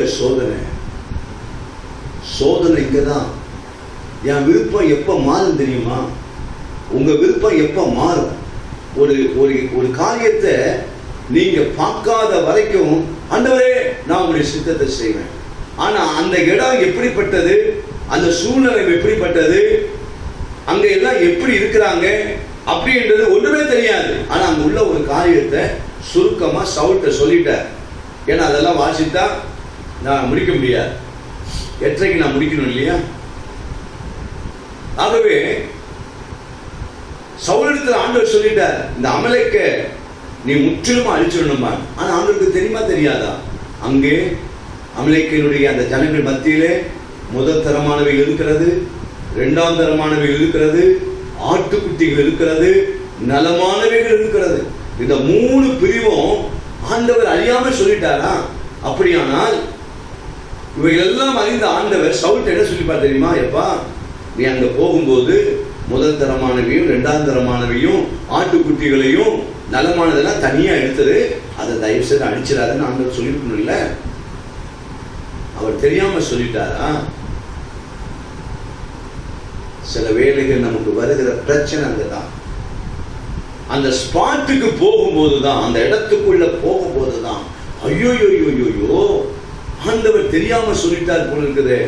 எவ்வளவு முதல் தரமானவைகள் பார்க்கலாம், அவனுடைய கண்கள் பார்க்கிறது. சிறந்த காரியங்கள் மேன்மையா, இதை போய் அவனுக்கு அழிக்க மனம் இல்லை. அவன் இருதயம் ஒத்துக்கொள்ளல. கர்த்தருடைய வார்த்தையை கேட்ட சவுல் இந்த முதல் தரமானவைகள், இரண்டாம் தரமானவைகள், ஆட்டுக்குட்டிகள், நலமானவைகள் என்கிற அந்த நிலைக்குள்ளே அவனுடைய மனம் சொல்லுகிறது, இதை அழிக்க எனக்கு மனம் இல்லை, அழிக்க வேண்டும் என்று கர்த்தர் சொன்னார். ஆனால் இவருக்கோ, சவுல் ராஜாவுக்கோ அழிக்க மனம் இல்லை. சில வேளைகளில் நமக்குள்ள இருக்கிற சில காரியங்கள் எல்லாம் இன்னைக்கும் பாருங்க, ரட்சிக்கப்பட்டேன்னு சொன்னவன் காதுல கம்பல் போட்டுக்கிறான். எங்க உலகத்தால் காதுல கம்பல் போட்டோம், என்னன்னே புரியலங்க. அதுவும் முழுமை ஞானஸ்நானத்துக்கு எனக்கு இன்னும் ஆண்டோடைய வருகை தாமதிச்சு வைங்களேன், ஊழியக்காரங்க கூட காதுல கம்பல் போட்டுவாங்களோன்னு பயமா இருக்குது. ஒருவேளை நான் தீர்க்கதரிசனமா சொல்றேன்னா எனக்கு தெரியல. நானும் சில தம்பிமார்களை பார்த்துருக்கிறேன். சிலவங்க குடுமி போட்டு அடையலாம். குடுமி இந்த பாருங்க, இயேசுவை ஏற்றுக்கொள்ளாதவங்க எப்படி வேணா இருப்பாங்க. நீங்க கவனிக்கணும். ஏசியத்துக்கெல்லாம் குடும்பினா வச்சுக்குவாங்க, மொட்டைனா அடிச்சுக்குவாங்க, விதவிதமாக எதையோ பண்ணிக்குவாங்க. அதெல்லாம் அவங்க உலகத்திலே அதுதான் அவங்க ஃபேஷனாக இருக்கிறாங்க, அவ்வளோதான். நான் அவங்கள பற்றி நான் பேசலை.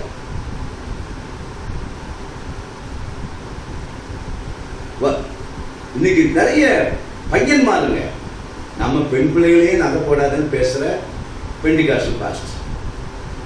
நகை போடாத அப்படின்னு சொல்லுவோம், பெண் பிள்ளைகளே போடாதுன்றோம். ஆனால் சிலர் சர்ச்சுக்கு வரும்போது மட்டும்தான் போட மாட்டாங்க. திங்கட்கிழமை வந்து சனிக்கிழமை வரைக்கும் அவங்க போட்டுக்குவாங்க. அப்படின்னா என்ன அர்த்தம்? எடுக்க மனம் இல்லாதவர்கள். அதனால தான் நாங்கள் போஸ்ட் பண்ணுறது இல்லை, யாரையும் கட்டாயப்படுத்துறது இல்லை. எடுத்துருன்னு யாரையும் நாங்கள் கட்டாயப்படுத்துறது இல்லை. அவங்களே ஒரு நாள் ஏதோ ஒரு காரியத்தில் அவங்களே எடுத்துருவாங்க. நீங்கள் கேட்டு பாருங்க, யாரையும் ஃபோர்ஸ் பண்ணி நகை எடுன்னு சொன்னமாங்க. கர்த்தரோடு கூட பேசுவார். எப்போ பேசுவார்? நாங்கள் ஒரு நாள் பேசியிருக்கணும். ஊழியக்காரராக நாங்கள் நகையை பற்றி பேசியிருக்கணும். நாங்கள் பேசாமல் கர்த்தர் அங்கே பேச மாட்டார். புரியுதா? அதனால தான் சில நேரங்களில் இப்போ நகையை பற்றி பேசணும், எனக்கு நான் பிரசங்கத்தை ஆயத்தப்படுவோம் என் மனதில் வரல. ஆனால் இப்போ என் மனதில் வருகிறது. ஆனால் இதை சொன்ன உடனே உங்களுக்கு ஃபோர்ஸ் பண்ணுறோன்னு அர்த்தம் கிடையாது. சில நேரங்களிலே சில சந்தர்ப்ப சூழ்நிலைகள் வரும்போது அவர்களாகவே அதை எடுத்து விடுகிறார்கள், அதை கர்த்தருக்காக தூக்கி விடுகிறார்கள். நீ நகை எடுத்து காணிக்கை பெட்டியில் போடுன்னு ஊழியராக நாங்கள் சொல்றது இல்லை. நாங்கள் சொல்லாதெல்லாம் இன்னைக்கு ஆன்லைனில் பேசிட்டு இருக்கிறாங்க. என்ன கோபத்தில் பேசுறாங்கன்னு தெரியல. பாஸ்டர்மார்கள் பேச, ஒருவேளை நீங்க சொல்றபடி யாராவது ஒரு சிலர் பேசியிருக்கலாம், அது வேற பக்கம். ஆனால் ஒட்டுமொத்தமா நீங்க அப்படி பேசக்கூடாது. ஒட்டுமொத்தமா அப்படி பேசக்கூடாது. எல்லா பாஸ்டர்ஸும் நீங்க பேசுகிற சில காரியத்துக்கு உடன்பட்டவர் அல்ல. அதனாலதான் ஆன்லைன்ல விதமாக எல்லா ஊழியர்களையும் குற்றப்படுத்தி பேசுகிற ஆவி உடையவர்களா இருக்காதீங்க. இருக்கலாம், ஒரு சிலர் நீங்க சொல்றது போல இருக்கலாம். உன்னிடத்தில் ஒன்றும் இல்லாவிட்டால் நீயே பக்கெட்ல விழுன்னு சொல்ற ஊழியக்காரங்க நான் அந்த பிரசனத்தை கேட்டிருக்கிறேன். அது நான் ஏற்றுக்கொள்ள மாட்டேன். உன்ட்ட ஒண்ணுமே இல்லையா, நீ அதுக்குள்ள விழுந்துரு, பக்கெட் உடஞ்சிடும், அவரை யாரும் தூக்கி போறது. அப்ப அந்த மாதிரி காரியங்களை நானும் ஏற்றுக்கொள்ள மாட்டேன். எல்லாம் நீங்க மற்றவங்க என்ன பேசினாலும் என் செய்திக்குள்ள அது வந்துகிட்டே தான் இருக்கும். அதை நான் சொல்லலைன்னா தவறாயிடும். ஆகவே பெண்டிகாஸ்டல் நிலைகளிலே நம்ம வரும்போது சில காரியங்களை போதிக்கிறோம், ஆனா யாரையும் போர்ஸ் பண்ணல, யாரையும் கட்டாயப்படுத்தல. முதற்தரமானவைகள் என்கிறவைகள் உங்கள் வாழ்க்கையில் சில காரியங்கள் இருக்கிறது. நான் இவ்வளவு விலை கொடுத்து வாங்கினேனே, இத போய் பாஸ்டர் ரொம்ப ஈஸியா சொல்லிட்டாரு, இதனுடைய மதிப்பு பாஸ்டருக்கு தெரியலையே. நான் சொல்லுவேன், இதனுடைய மதிப்பு எனக்கு தெரியுதோ தெரியலையோ, அது ரெண்டாவது. ஆனால் முதலாவது, இது வேண்டாம் என்று சொல்லுவதனுடைய காரணம் இதுதான், உன் வாழ்க்கைக்கும் உன் குடும்பத்திற்கும் ஒரு பிரச்சனை உண்டாக்கி கொண்டிருக்கிறது என்பதை நாங்கள் ஆவியிலே அறியும் போது அதை வேண்டாம் என்று சொல்லுகிறோம். அவ்வளவுதான். அப்ப நலமான முதல் தரமானவைகள் வேண்டாம் என்று சொன்னால், நீ முதல் தரமானவை எடுத்து வைத்தால் பிற்காலத்திலே உன்னுடைய வாழ்க்கையிலே இந்த முதல் தரமானவைகளே உனக்கு ஆபத்தை உண்டு பண்ணிவிடும். இரண்டாம் தரமானவைகள் வேண்டாம் என்று சொன்னால் பிற்காலத்திலே இந்த இரண்டாம் தரமானது உன் குடும்பத்தை உடைச்சிடும். ஆட்டுக்குட்டிகள் வேண்டாம் என்று அவர் சொல்லும் போது இதுவே உன் வாழ்க்கையிலே படுகொலியை வெட்டுகிறது போல இருக்கும். சில வீட்டுல பாம்பு வளர்ப்பாங்க இல்லையா, பாம்பை வளர்ப்பாங்க. சில வீட்டுல சிங்கத்தை வளர்க்கிறாங்க, கரடியை வளர்க்கிறாங்க. சில வீடியோல நீங்க பார்த்திருப்பீங்க, ஒரு ஒரு பெண் முதல் வாயில போய் தலையை வைக்குது. பல முதல் வச்சிருக்கோம். என்னைக்காவது ஒரு நாள் முதலைக்கு சரியான தீனி போடாம மறந்துட்டு இது போய் தலை வச்சா என்ன ஆகும்? முடிஞ்சது கதை. பாம்பு வளர்ப்பாங்க, விஷ பாம்பை, நல்ல பாம்பை கழுத்து மேல போட்டுக்கிட்டு வளர்ப்பாங்க. எதை வளர்க்கணும் தெரியாம வளர்த்துருவாங்க. அதுவும் பாம்பும் ஃப்ரெண்ட்ஷிப் போல ரொம்ப நாளைக்கு அது அவங்க கூட ரொம்ப சகஜமா இருக்கும். தூக்கி போட்டு விளையாடுறது, கழுத்துல போட்டு விளையாடுறது எல்லாம் நல்லா தான் இருக்கும். அவங்களுக்கு அது மேல ரொம்ப ஆசை. ஆனா எதிர்பாராம ஒரு நாள் ராத இங்க தீண்டிடும், கண்ணத்துல போட்டுரும், அன்னையோட லைஃப் முடிஞ்சிடும். இது போல அநேக காரியங்கள் முதல் தரமானவை நீங்க நினைக்கிறீங்க பார்த்தீங்களா, அது தேவ சித்தம் இல்லாததா இருக்கும். இரண்டாம் தரம் நீங்க நினைக்கிறீங்க அல்லவா, அது தேவனுக்கு சித்தம் இல்லாததா இருக்கும். நலமானது நீங்க நினைக்கிறீங்களே, அது தேவனுக்கு சித்தம் இல்லாத. ஏன்னா அவனுக்கு தெரியாமையா இருக்கும், எல்லாம் அவனுக்கு தெரியுங்க. அவன் அழித்து போட மனது இல்லாம அவை எல்லாவற்றையும் அவன் என்ன செய்தான்? வைத்து விட்டான். வேதத்திலே இந்த சவுல் சாமுவேலை பார்க்கிற நேரத்தில் வரும்போது 13ஆம் வசனத்தில் சொல்றாரு, கர்த்தருடைய வார்த்தையை நிறைவேற்றினேன் என்று சொல்கிறார். 15ஆம் வசனத்தில் நான் எல்லாத்தையும் அழிச்சு போட்டேன்னு சொல்றார். மற்றவைகள் எல்லாம் நான் அழித்து போட்டேன். ஆனால் தான் செய்த அந்த தவறுக்கு ஒரு காரணத்தை சொல்கிறான். அந்த முதல் தரமானவைகளும் 2ஆம் தரமானவைகளும் அந்த ஆட்டுக்குட்டிகளும் நலமானவைகளும் அது கர்த்தருக்காக வைத்திருக்கிறேன். சில நேரங்களிலே நமக்காக வைத்ததை ஊழியர்கள் சுட்டி காட்டும் போது நீங்கள் சொல்லுகிற பதில் என்ன தெரியுமா? அது கர்த்தருக்காக என்று. தவறு தவறு. புரிகிறதா? நான் சொல்லுறதை விளங்கிங்க. கர்த்தர் உங்களுக்கு வேண்டாம் என்று சொன்னவைகளை நீங்கள் எல்லாம் கொண்டு வந்து ஆலயத்தில் போடுங்கன்னு எந்த பாஸ்டரும் அப்படி பிரசங்கம் பண்ண மாட்டாங்க. யாரோ விரல் விட்டு என்னைக்காவது பேசியிருப்பாங்க, அதை நீங்கள் வீடியோ எடுத்து வச்சிருப்பீங்க. நீங்கள் வந்து பாஸ்டர் நீங்கள் இப்படி சொன்னீங்க, அந்த வீடியோ பாருங்க. இருக்கலாம், நான் இல்லைன்னு அதை மறுதளிக்கவே மாட்டேன். ஆனால் நீங்கள் பேசுகிற அந்த ஒட்டுமொத்தமான வார்த்தைகள் எத்தனை ஊழியர்களை காயப்படுத்துகிறது தெரியுமா? சும்மா ஒண்ணுமே தெரியாத ஊழியர் விசுவாசிகள் கூட ஓஹோ இப்படிதான் இருக்குமோ அப்படின்னு நீங்க ஒரு தவறான கலைகளை விதைக்கிறவர்களாக மாறி விடுகிறீர்கள். ஒரு நாள் அதை செய்யாதீங்க. விசுவாசிகளே இடத்துல நான் உங்களோடு பேசுறேன். எதையும் நீங்க பிரித்து வைக்காதீங்க. கர்த்தருடைய சித்தத்தை நீங்க செய்யுங்க. நான் 2வது சொல்றதுதான், உங்க வாழ்க்கையிலே மனமில்லாமல் எதையும் வச்சுடாதீங்க. ஒரு சமயம் ஒரு சகோதரர் வந்த காதுல ஒரு கம்பலை போட்டு வந்தாரு. நான் சொன்னேன், பிரதர் நீங்க எங்க ஞானஸ்நானம் எடுத்தீங்க? அங்க எடுத்தேன். இந்த கம்பல் எடுக்க சொல்லி சொன்னாங்களா?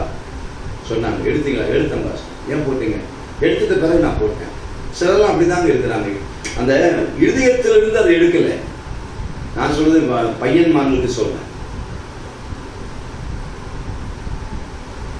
போட்டு வந்தப்ப நான் சொன்னேன், எனக்கு இதெல்லாம் பிடிக்காதுப்பா, நல்லாவா இருக்காது, ஒரு மாதிரி இருக்கிறது. அது ஆன்லைன்ல சொல்ல விரும்பல. கர்த்தருடைய பிள்ளைகளாக நாம நம்முடைய வாழ்க்கையில ஆண்டவர் எதையெல்லாம் ஒரு காலத்தில் நீங்க விருப்பத்தோட வச்சிருந்தீங்களோ அதையெல்லாம் அழித்து போடணும், அதெல்லாம் நிர்மூலமாக்கணும்.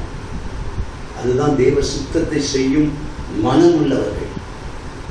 தேவ சித்தத்தை செய்யும் மனம் உள்ளவர்கள்.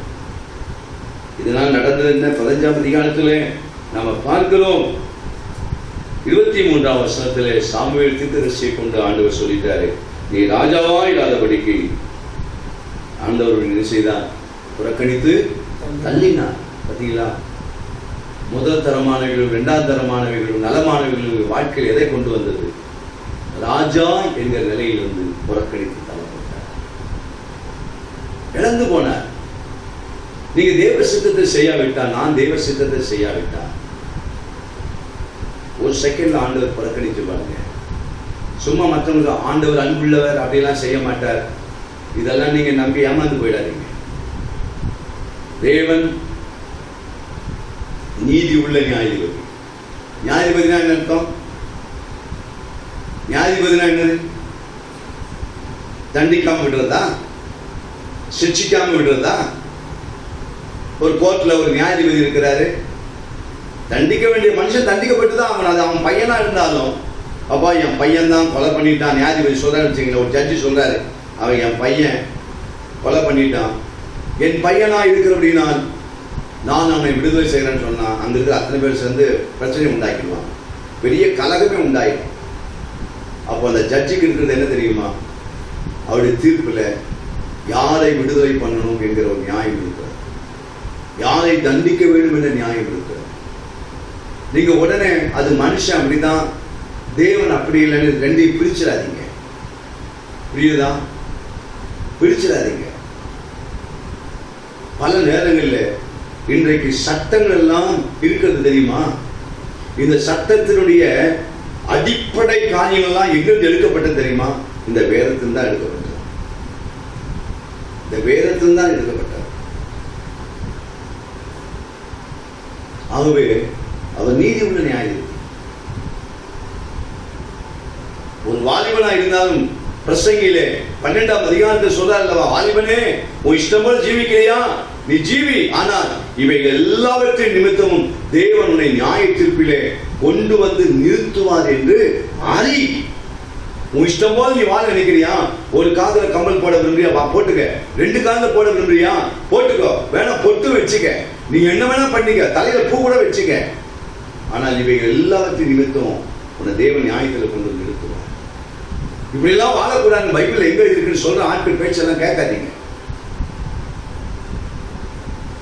சபை மக்களுக்கு நான் உரிமையோடு பேசுகிறேன், அதிகாரத்தோடு பேசுகிறேன். தேவனுடைய சித்தத்தை செய்ய மனமுள்ளவராய் இருந்தீங்கன்னா தேவன் ஒரு நாளும் உங்களை புறக்கணித்து தள்ளவே மாட்டார். நீங்கள் என்றென்றைக்கு உங்களுடைய சிங்காசனம் நிலைநிற்கும். உங்களுடைய சிங்காசனத்தை வேறு ஒருவர் அபகரிக்க தேவன் இடம் கொடுக்க மாட்டார். தாவீது எங்க வந்தார்? சவுல் செய்த இந்த தேவனுக்கு சித்தமில்லாத ஒரு காரியத்தை சவுல் செய்த அந்த இடத்துக்குள்ளதான் தாவீதை கொண்டு வந்து ஆண்டவர் நிறுத்தினார். கர்த்தருக்கு யார் தெரியுமா? தேவ சித்தத்தை செய்யும் மனம் உள்ளவர்கள் தான் கர்த்தருக்கு தேவை. நான் தேவ சித்தத்தையும் செய்வேன், என் சித்தத்தையும் செய்வேன் என்கிற இரட்டை வேடம் போடுகிற ஆட்கள் தேவனுக்கு தேவையில்லை. எனக்கு தேவனும் வேண்டும், எனக்கு உலகமும் வேணும். நான் அதையும் செய்வேன், நான் இதையும் செய்வேன். நான் அப்படியும் பேசுவேன், இப்படியும் பேசுவேன், அப்படியும் நடப்பேன், இப்படியும் நடப்பேன். நான் விரும்பின வழியில் நான் போவேன். எனக்கு விருப்பமானால் எனக்கு அந்த நான் போகிற வழியில நான் விரும்பாவிட்டால் தேவனுடைய வழியிலும் சில நாட்கள் போவேன். சில நாட்கள் தேவனுடைய வழியிலே போன நான் சில நாட்கள் திரும்பவும் என்னுடைய வழியில வருவேன் என்கிற இந்த இருவிதமான நினைவுகள் குந்தி குந்தி நடக்கிற ஒரு மனுஷன் ஆண்டவருக்கு தேவையில்லை. எலியா சொன்னது போலதான், நீங்கள் என்ன மட்டும் குந்தி குந்தி நினைப்பீர்கள், என்ன மட்டும் நீங்கள் இந்த 2 நினைவுகளால் நடப்பீர்கள். இன்றைக்கு அநேக கிறிஸ்தவ வாழ்க்கை அவளை கிறிஸ்தவர் என்றும் சொல்ல முடியவில்லை, கிறிஸ்தவர் அல்லாதவர் என்றும் சொல்ல முடியவில்லை. சிலரை அடக்கம் செய்ய போகும்போதுதான் அவளுக்கு பேர் கேட்கிறேன். அவர்கள் சபையிலே ஒரு பேரை சொல்லி அவளை கிறிஸ்தவ கல்லறை அடக்கம் செய்ய போகும்போது அவர்கள் ஆதார அட்டை வாங்கி பார்க்கும் போது அவள் கிறிஸ்தவ என்பதற்கு ஆதாரம் இல்லாமல் போய்விடுகிறது. வரும் நாட்கள் இவைகளெல்லாம் மிக அவசியமானது தெரியுமா? நீங்க கிறிஸ்தவ என்பதற்கு ஆதாரமே கிறிஸ்தவ பேர் தாங்க. பல நேரங்களில் பாருங்க எப்படி இருக்கிறார்கள், மனதில்லாதவர்களாக இருக்கிறார்கள். தேவ சித்தத்தை செய்ய நீங்கள் மனது உள்ளவர்களாக இருந்தால் நீங்கள் செய்கிற அத்தனை காரியத்தையும் கர்த்தர் அனுகூலமாக்கி தருவார். Praise the lord. ஹல்லேலூயா. கர்த்தருடைய நாமத்துக்கு மகிமை உண்டாவதாக. மத்தேயு சுவிசேஷம் 22ஆம் அதிகாரம், மத்தேயு சுவிசேஷம் 22ஆம் அதிகாரம் 3ஆம் வசனம். அழைக்கப்பட்டவர்களை கல்யாணத்திற்கு வர சொல்லும்படி, அழைக்கப்பட்டவர்களை கல்யாணத்திற்கு வர சொல்லும்படி அவன் தன் ஊழியக்காரரை அனுப்பினான். அவன் தன் ஊழியக்காரை அனுப்பினான். அவர்களோ வர மனதில்லாதிருந்தார்கள். அவர்களோ வர மனதில்லாதிருந்தார்கள். வேதம் சொல்லுகிறது, பரலோக ராஜ்யம் தன் குமாரனுக்கு கல்யாணம் செய்த ஒரு ராஜாவுக்கு ஒப்பா இருக்கிறது. பரலோக ராஜ்யம் தன் குமாரனுக்கு கல்யாணம் செய்த ஒரு ராஜாவுக்கு ஒப்பா இருக்கிறது. அப்போ பரலோக ராஜ்யம் என்பது எப்படிப்பட்டது? ஒரு திருமணத்தை போல, ஒரு கல்யாணத்தை போல. அப்ப தன்னுடைய குமாரனுக்கு கல்யாணம் செய்கிற ஒரு ராஜா எல்லாருக்கும் அழைப்பு கொடுக்கிறார், எல்லாருக்கும் அழைப்பு கொடுக்கிறார். மறைந்த அருமையான சகோதரர் பிரதர் டி.கே. சினர் அவர்களுடைய அருமையான ஒரு பாடல், எங்க போனாலும் அவருடைய பாடல் என்ன? இயேசு அழைக்கிறார், இயேசு அழைக்கிறார். யாரா இருந்தாலும் இயேசு அழைக்கிறார். அருமையான ஒரு பாடல். இன்றைக்கும் அவருடைய பாடலை பாடாதவர்கள் யாரும் இருக்க மாட்டார்கள். அந்த இயேசு அழைக்கிறார் என்ற அந்த வார்த்தையை பல அரசியல்களிலே அந்த வார்த்தைகளை பயன்படுத்துகிறார்கள். இயேசு என்ற அந்த வார்த்தையை எடுத்துவிட்டு மற்ற தலைவருடைய பெயரை போட்டு வைப்பார்கள். கர்த்தருடைய பிள்ளைகளே, வருத்தப்பட்டு பாரம் சுமக்கிறவர்களே, நீங்க எல்லாரும் இடத்தில் வாருங்கள் என்கிற அழைப்பை கொடுக்கிறவர் தாங்க இயேசு. இந்த செய்தி கேட்கிற கர்த்தருடைய பிள்ளைகளே, பரலோக ராஜ்யத்துக்கு வாங்கன்னு நமக்கு ஒரு அழைப்பு கொடுத்திருக்கிறார். அல்லேலூயா. எனக்கு ஆண்டவர் கொடுத்த அழைப்பு பரலோக ராஜ்யத்துக்கு வாப்பா, எனக்கு ஊழியம் செய்து என்னுடைய ராஜ்யத்துக்கு வா. என்னுடைய ராஜ்யத்தில் ஒரு பெரிய விருந்து இருக்கிறார். ஆட்டுக்குட்டியானுடைய கல்யாண விருந்து வந்தது. மணவாட்டி தன்னை ஆயத்தப்படுத்தி நான் சொல்லப்பட்டிருக்கிறது அல்லவா, வெளிப்படுத்தல. பரலோக ராஜ்யத்துக்கு நமக்கு ஒரு அழைப்பு இருக்குதுங்க. நமக்கு ஒரு அழைப்பு இருக்குது. சகோதரனே, சகோதரியே, நம்ம எல்லாம் எதற்கு அழைக்கப்பட்டிருக்கிறோம்? ஏன் ஞானஸ்நானம்? பரலோக ராஜ்யத்திற்காக. ஏன் திருச்சபை ஆண்டவர் வந்து சபை உலகத்தில் வைத்திருக்கிறார்? பரலோக ராஜ்யத்திற்கு என்று உங்களை ஆயத்தப்படுத்துவதற்காக. பரலோக ராஜ்யம் இருக்கிறது என்று நீங்கள் விசுவாசிக்கிறீர்களா? நீங்கள் நம்புகிறீர்களா? சொல்லலாம். பரலோக ராஜ்யம் இருக்குதுங்க. பரலோகம் இல்லைன்னு நீங்க யாரும் அப்படி யாராவது சொன்னாங்கன்னா அதை நம்பிடாதீங்க. அது இருக்குதான்னு கேட்கிறாங்க இல்லையா, கவனமா இருங்க. உங்கள் சபை மீட்பர் பேசுகிற சத்தியத்திற்குள்ளே உறுதியா இருங்க. சொல்லலாம். அல்லேலூயா. ஸ்தோத்திரம். பரலோக ராஜ்யம் இருக்கிறது. இயேசுடைய பிரசங்கத்தினுடைய ஆரம்பமே என்னது? மனம் திரும்புங்கள், பரலோக ராஜ்யம் சமீபத்தில் இருக்கிறது. அதான் ஆரம்பம். மனம் திரும்புங்கள். உங்களை ஆசீர்வதிப்பேன்னு சொல்லி அழைக்கல. மனம் திரும்புங்கள், பரலோக ராஜ்யம் சமீபத்தில் இருக்கிறது. யோவான் ஸ்நானனுடைய பிரசங்கம் என்ன? மனம் திரும்புங்கள், பரலோக ராஜ்யம் சமீபத்தில் இருக்கிறது. ஊழியக்காரருடைய பிரசங்கம் என்ன தெரியுமா? பரலோக ராஜ்யம் உங்களை அழைக்கிறது. ரட்சிக்கப்பட்ட சகோதரியே, பரலோக ராஜ்யம் உங்களை அழைக்கிறது. ஆனால் இந்த பரலோக ராஜ்யத்துக்கு போக நீங்கள் விருப்பமுடையவர்களா இருக்கிறீர்களா? நீங்கள் மனமுள்ளவர்களா இருக்கிறீர்களா? சும்மா பாட்டு பாடினா மட்டும் போதாது. பரலோகமே என் சொந்தமே என்று காண்பேனோ அப்படின்னு ஒரு அருமையான ஒரு பாடல். உயிரோடு இருக்கிற நாம பரலோகமே என் சொந்தமே சொல்றோமே. ஃபாதர் பெர்மன்ஸ் பாட்டுல பரலோகம் தான் என் பேச்சு, பரலோகம் தான் என் மூச்சு என்றெல்லாம் சொல்றோமே. இன்ப காணானுக்குள்ளே நான் செல்லணும் நம்ம பாடுறோமே. பரலோகத்தை பற்றி எத்தனை பாட்டு. இன்ப இயேசு ராஜாவை நான் கண்டால் போதும் பாட்டு பாடுறீங்களா இல்லையா? பரலோக ராஜ்ய வாசி என்று ஒரு பாடல் இருக்குது. எத்தனை பாட்டு வேணும் பரலோகத்தை பற்றி?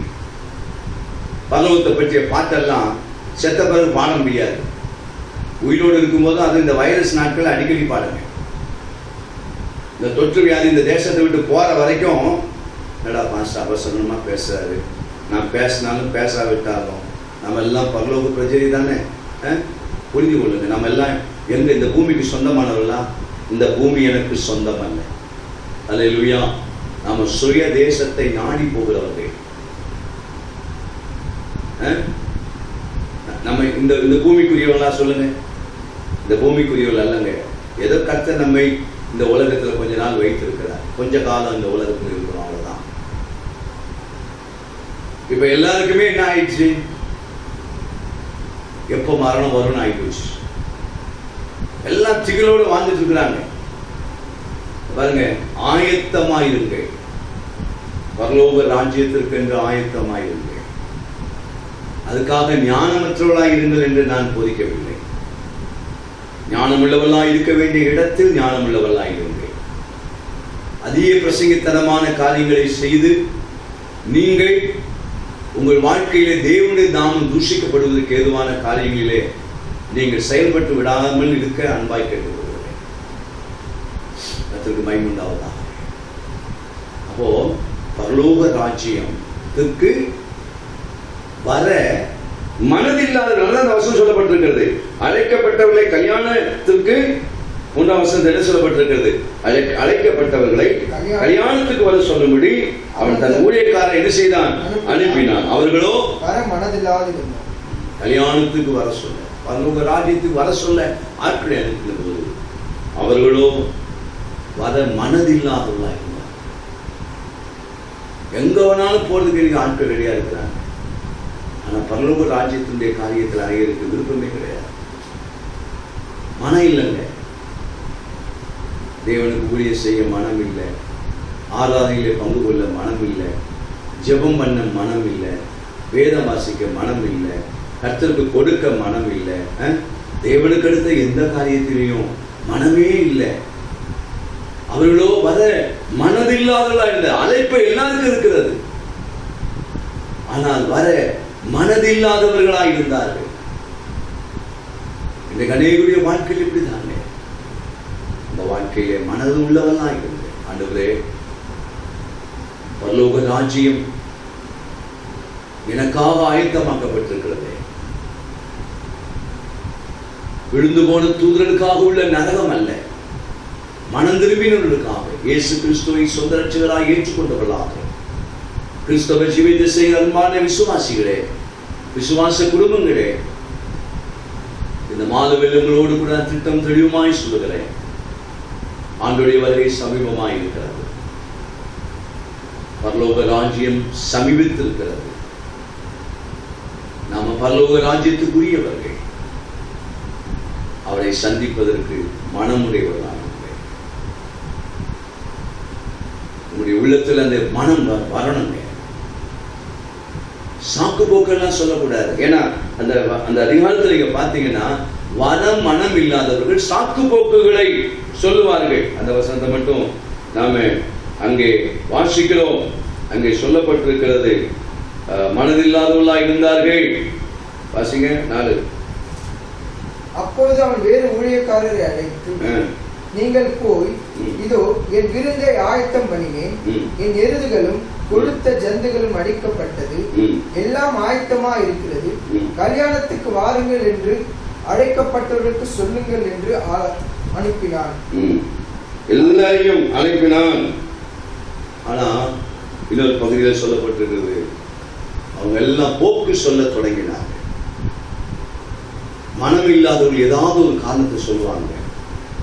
ஏதாவது ஒரு காரணம் அது சொல்லுவாங்கல்ல, நொண்டி சாக்குன்னுவாங்கல்ல, அப்படி நொண்டி சாக்கெல்லாம் சொல்லுவாங்க. ஏதாவது ஒரு காரணம், உண்மை பிரச்சனை தெரியுமா, மனம் இல்லை, ஆனா ஏதாவது ஒரு காரணத்தை ரெடிமேடா வச்சிருப்பாங்க. வாழ்க்கையிலே கர்த்தருடைய பிள்ளைகளே, நொண்டி சாக்குகள் எதுவும் வேண்டாம். இன்னைக்கு ஆண்டவருக்கு உங்களை ஒப்புக் கொடுங்க. ஆண்டவரே, பரலோக ராஜ்யத்திற்காக ஆண்டவரே, நீர் எனக்கு ஆயத்தமாக்கி இருக்கிற ஆவிக்குரிய அனுபவங்கள் எல்லாம், அவை எல்லாம் விருந்து. ஆண்டவரே, ஞாயிற்றுக்கிழமை ஆராதனையா, அது உங்களுக்கான ஒரு விருந்து.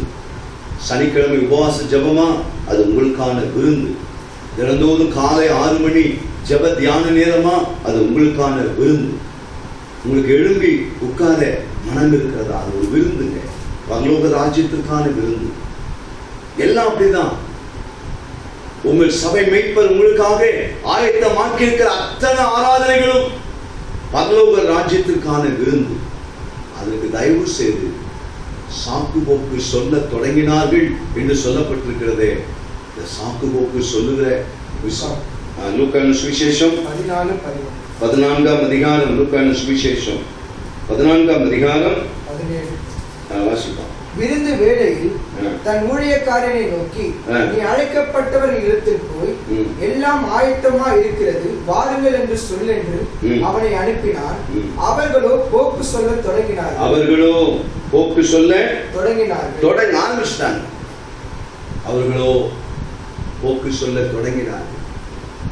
காரணங்களை சொல்ல தொடங்கினார்கள். காரணங்களை சொல்லிக் கொண்டிருக்கிற காலமா இது? தேவனுடைய பிள்ளைகளை தேவனோடு அதிக நெருக்கமாய் இருக்கிறதற்காக நமக்கு நல்ல வாய்ப்புகள் கிடைத்திருக்கிறது. இந்த நாளிலே உங்கள் வாழ்க்கையிலே சாலமோன் கர்த்தருடைய ஆலயத்தை கட்டும் செய்ய மனதுள்ளவனாயிருந்தார். உங்கள் வாழ்க்கையிலே முதல் தரமானவைகள், 2ஆம் தரமானவைகள் நலமானவைகள் என்கிறவைகளை உள்ளே வைத்து விடாதபடிக்கு அது எதுவா இருந்தாலும் எனக்கு தேவை தேவ சித்தத்தை செய்வதே என்னுடைய மனது என்கிற நிலைக்குள்ளே வாருங்கள்.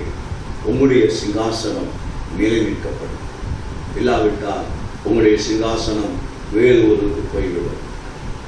மூன்றாவது, உங்களுடைய வாழ்க்கையிலே தேவனுடைய ராஜ்யத்தினுடைய காரியத்திலே நம்ம எல்லாருக்கும் தேவனுடைய அழைப்பு வாரந்தோறும் இருக்கிறது, தினந்தோறும் இருக்கிறது.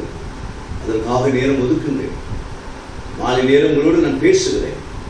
இந்த வார்த்தையை கேட்க அன்பான தேவனுடைய பிள்ளைகளே, நீங்கள் காரணங்களை சொல்லுகிற காலங்கள் அல்ல, போக்கு சொல்லுகிற காலங்கள் அல்ல, நீங்களாகவே நேரம் எடுக்கக்கூடிய ஒரு காலமாக உங்களை ஒப்பு கொடுத்து விடுங்க.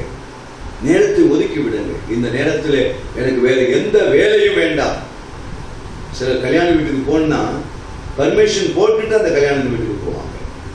சிலர் ஒரு நாளே லீவ் போட்டு அந்த கல்யாண வீட்டில் ராத்திரியே போய் உட்காந்துருவாங்க. கூப்பிடாமே சில ஆட்கள் உட்காந்துருவாங்க. அதான் ரொம்ப வேடிக்கை. அதுதான் கல்யாணம். நான் இவங்களை கூப்பிடவே வேண்டாம், கார்டே கொடுக்க வேண்டாம், கேள்விப்பட்டாலே போதும் போய் உட்காந்துருவாங்க. கல்யாணம் முடிஞ்சு 2 நாள் ஆனாலும் 4 நாள் வீட்டுக்கு வர மாட்டாங்க, அங்கேயே உட்காந்துருவாங்க. ஆனால் பரலோக ராஜ்யத்தினுடைய காரியத்தில் அனைவருக்கு விருப்பம் இல்லாமல் போயிடும். வாழ்க்கை முன்னால் சொல்றேன், ஆவிக்குரிய பிள்ளைகளே, நம்ம பரலோக ராஜ்யத்தினுடைய பிள்ளைகள் என்பதை மறந்து விடாமல் கர்த்தர் உங்களுக்காக ஆயத்தப்படுத்தியிருக்கிற எல்லா ஆராதனைகளும் விருந்து நேரம், ஆசீர்வதிக்கப்படுகிற ஒரு நேரம். இந்த இடத்தை நீங்கள் மிஸ் பண்ணாமல், தவற விடாமல் நீங்கள் அதிலே உங்களை ஈடுபடுத்திக் கொள்ளுங்கள். கர்த்தர் உங்களை தம்முடைய ராஜ்யத்திற்கென்றே உங்களை பிரித்தெடுத்து உங்களை நடத்த அவர் வல்லமையுடையவராக இருக்கிறார். கர்த்தருடைய நாமத்திற்கே மகிமை உண்டாவதாக.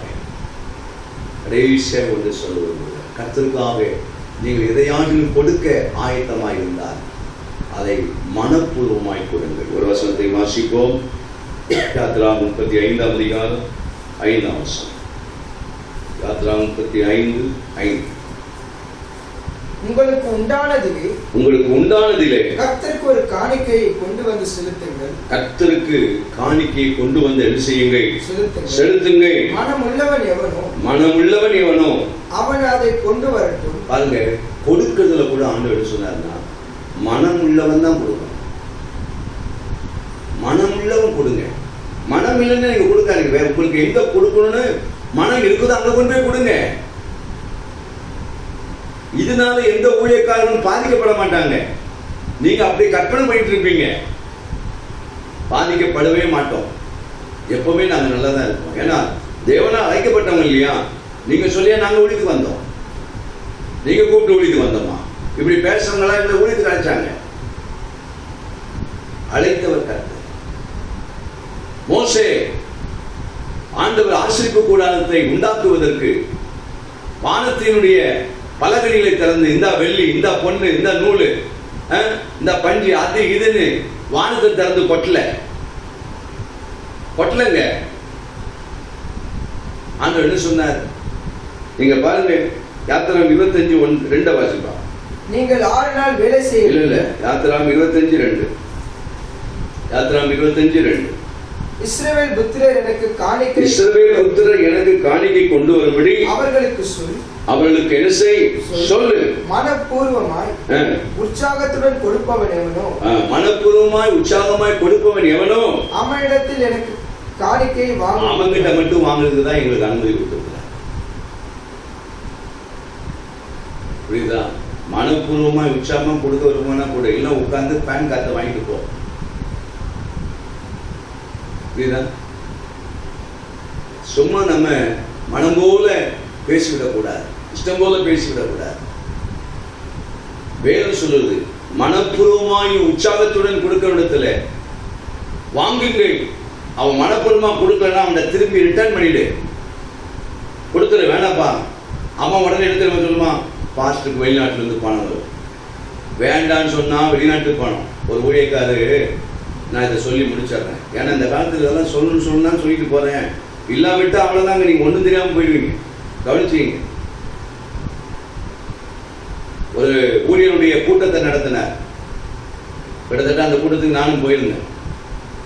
அப்படி போயிருக்கும் போது கிட்டத்தட்ட 500-600 பேர் வந்திருப்பாங்க.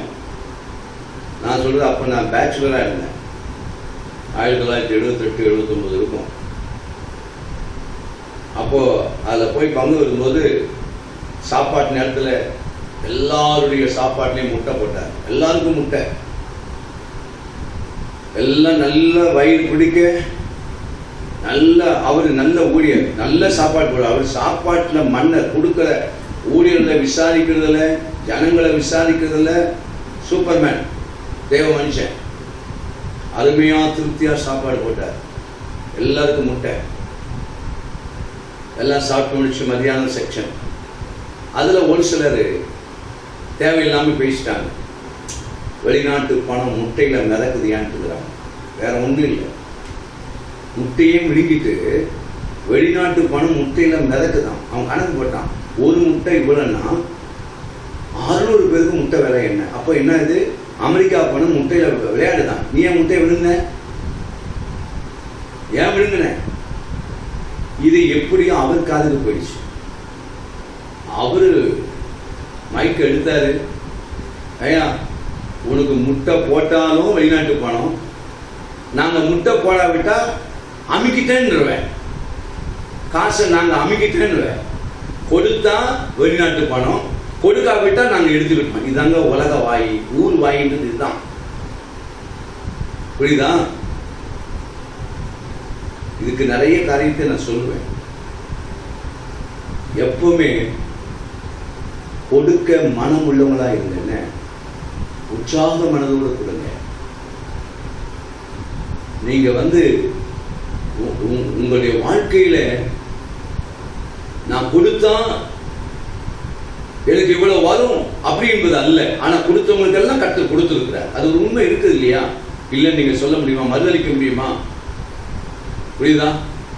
கர்த்தருக்காய் மனப்பூர்வமாய் கொடுத்தவர்கள், உற்சாகமாய் கொடுத்தவர்கள், அவர்களை கர்த்தர் ஆசீர்வதித்திருக்கிறார். இதெல்லாம் பொய் கிடையாது. இதெல்லாம் சிலர் ஏதாவது பேசிட்டு இருப்பாங்க. இதெல்லாம் 100க்கு 100 உண்மையானது. கர்த்தருடைய நாமத்துக்கு மகிமை உண்டாவதாக. 35ஆம் அதிகாரம் யாத்திராகமம் 35ஆம் அதிகாரம் 29ஆம் வசனம். செய்யப்படும்படி கர்த்தர் மோசேயை கொண்டு கற்பித்த வேலைக்குரிய யாவையும் கொண்டு வர இஸ்ரவேல் புத்திரருக்குள் தங்கள் இருதயத்தில் உற்சாகம் அடைந்த ஸ்திரீ, பாருங்க, தங்கள் இருதயத்தில் உற்சாகம் அடைந்த ஸ்திரீ புருஷன் யாவரும் கர்த்தருக்கு காணிக்கை மனப்பூர்வமாய் கொண்டு வந்தார். கர்த்தருக்கு எப்படி கொண்டு வந்தார்கள்? அவ்வளவுதான். கர்த்தருக்கு நீங்க காணிக்கை எப்படி தான் கொண்டு வரணும்? மனப்பூர்வம், இல்லைன்னா கொண்டு வராது. என்னை பொறுத்தவரைக்கும் நான் அப்படிதான் சொல்றேன். நீங்க கர்த்தருக்கு காணிக்கை கொடுக்கறதா இருந்தா மனப்பூர்வமா கொண்டு வாங்க, உற்சாகமா கொண்டு வாங்க. இல்லைன்னா நீங்க கொண்டு வராதீங்க. நீங்க வச்சுங்க, நீங்க கொண்டு போய் வேற எங்கேயாரும் உற்சாகமா கொடுங்க. புரியுதா? அதனால எந்த பாஸ்டரும் அவங்க குறவுபற்ற மாட்டாங்க. கர்த்தர் விட்டுற மாட்டார், கர்த்தர் கைவிடவே மாட்டார். இந்த மாலை வேளையில் உங்கள் வாழ்க்கையை நீங்கள் செய்ய மனதாய் இருக்கிற எல்லாவற்றையும், மனதாய் இருக்கிற நீங்கள் செய்ய மனதாய் இருக்கிறவைகளுக்கு தேவன் அனுகூலமாகவே இருப்பார். கர்த்தருடைய ஆலயம் கட்டப்பட்டிருக்கிறார். கர்த்தர் உங்கள் வாழ்க்கையை கட்டி எழுப்ப, அரண்மனையை கட்டி எழுப்ப, உங்கள் சொந்த காரியங்களை கர்த்தர் நிறைவேற்ற வல்லமையுள்ளவராக இருக்கிறார். உங்கள் வாழ்க்கையில் தேவ சித்தத்தை நீங்கள் செய்யுங்கள். பரலோக ராஜ்யத்திற்காக அழைக்கப்பட்டீர்கள் என்பதை உணர்ந்து எல்லாவற்றுக்கும் உங்களுக்கு நேரத்தை அவருக்கு என்று கொடுங்கள். உங்கள் வாழ்க்கையிலே கர்த்தருடைய பிள்ளைகளே, தேவன் உங்களுக்கு கொடுத்த எல்லாவற்றையும் கொடுக்க மனமுள்ளவர்களாய் கர்த்தருக்காய் கொடுங்க. கர்த்தர் உங்களை ஒரு நாள் கைவிட மாட்டார். உங்களுடைய தேவைகளையும் தேவன் சந்திப்பார். கர்த்தருடைய ஆலயமும் உங்களுடைய வீடும் ஆசீர்வாதமாக இருக்கும். அன்றை மூடுவோம், தலை வணங்குவோம். எங்கள் பரலோக பிதாவே, இந்த மாலை வேளையிலும் நாங்கள் செய்ய மனதாய் இருக்கிறவர்கள் எல்லாம், நாங்கள் செய்ய மனதாய் இருக்கிறவைகள் எல்லாம் அனுகூலமாய் இருக்கிறது. நீங்கள் எதை செய்தாலும் மனுஷருக்கு பிரியமாய் செய்யாமல் கர்த்தருக்கென்று நல் மனதோடு செய்யுங்கள் என்று சொல்லப்பட்டிருக்கிறது. நாங்கள் எதை செய்தாலும் மனுஷருக்கென்றோ மற்றவருடைய பார்வைக்கென்றோ எங்களுடைய பேருக்கென்றோ புகழுக்கென்றோ எதையும் செய்யாமல் கர்த்தருக்கென்று நாங்கள் எதை செய்கிறோமோ அதன் மூலமாக எங்களுடைய வாழ்க்கையுடைய சகல காரியத்தையும் நீர் அனுகூலமாக்குவீர் ஆண்டவரே. எல்லாவற்றையும் வெற்றி பெற செய்வீர். இந்த சத்தியத்தை கேட்ட அருமையான சபை மக்களுக்காக ஜெபிக்கிறேன். இந்த மக்களை ஆசீர்வதித்து நடத்தும். கர்த்தருடைய சத்தத்தின்படி மீண்டும் காலை வேளையிலே தியானத்திலே பங்கு பெற கர்த்தர் உதவி செய்யும். இயேசுவின் நாமத்தில் பிதாவே, ஆமென். என் ஆத்துமாவே கர்த்தரை ஸ்துதி. என் முழுமையுள்ள பரிசுத்த நாமத்தை ஸ்துதி. என் ஆத்துமாவே கர்த்தரை ஸ்துதி. கர்த்தர் செய்த சகல உபகாரங்கள்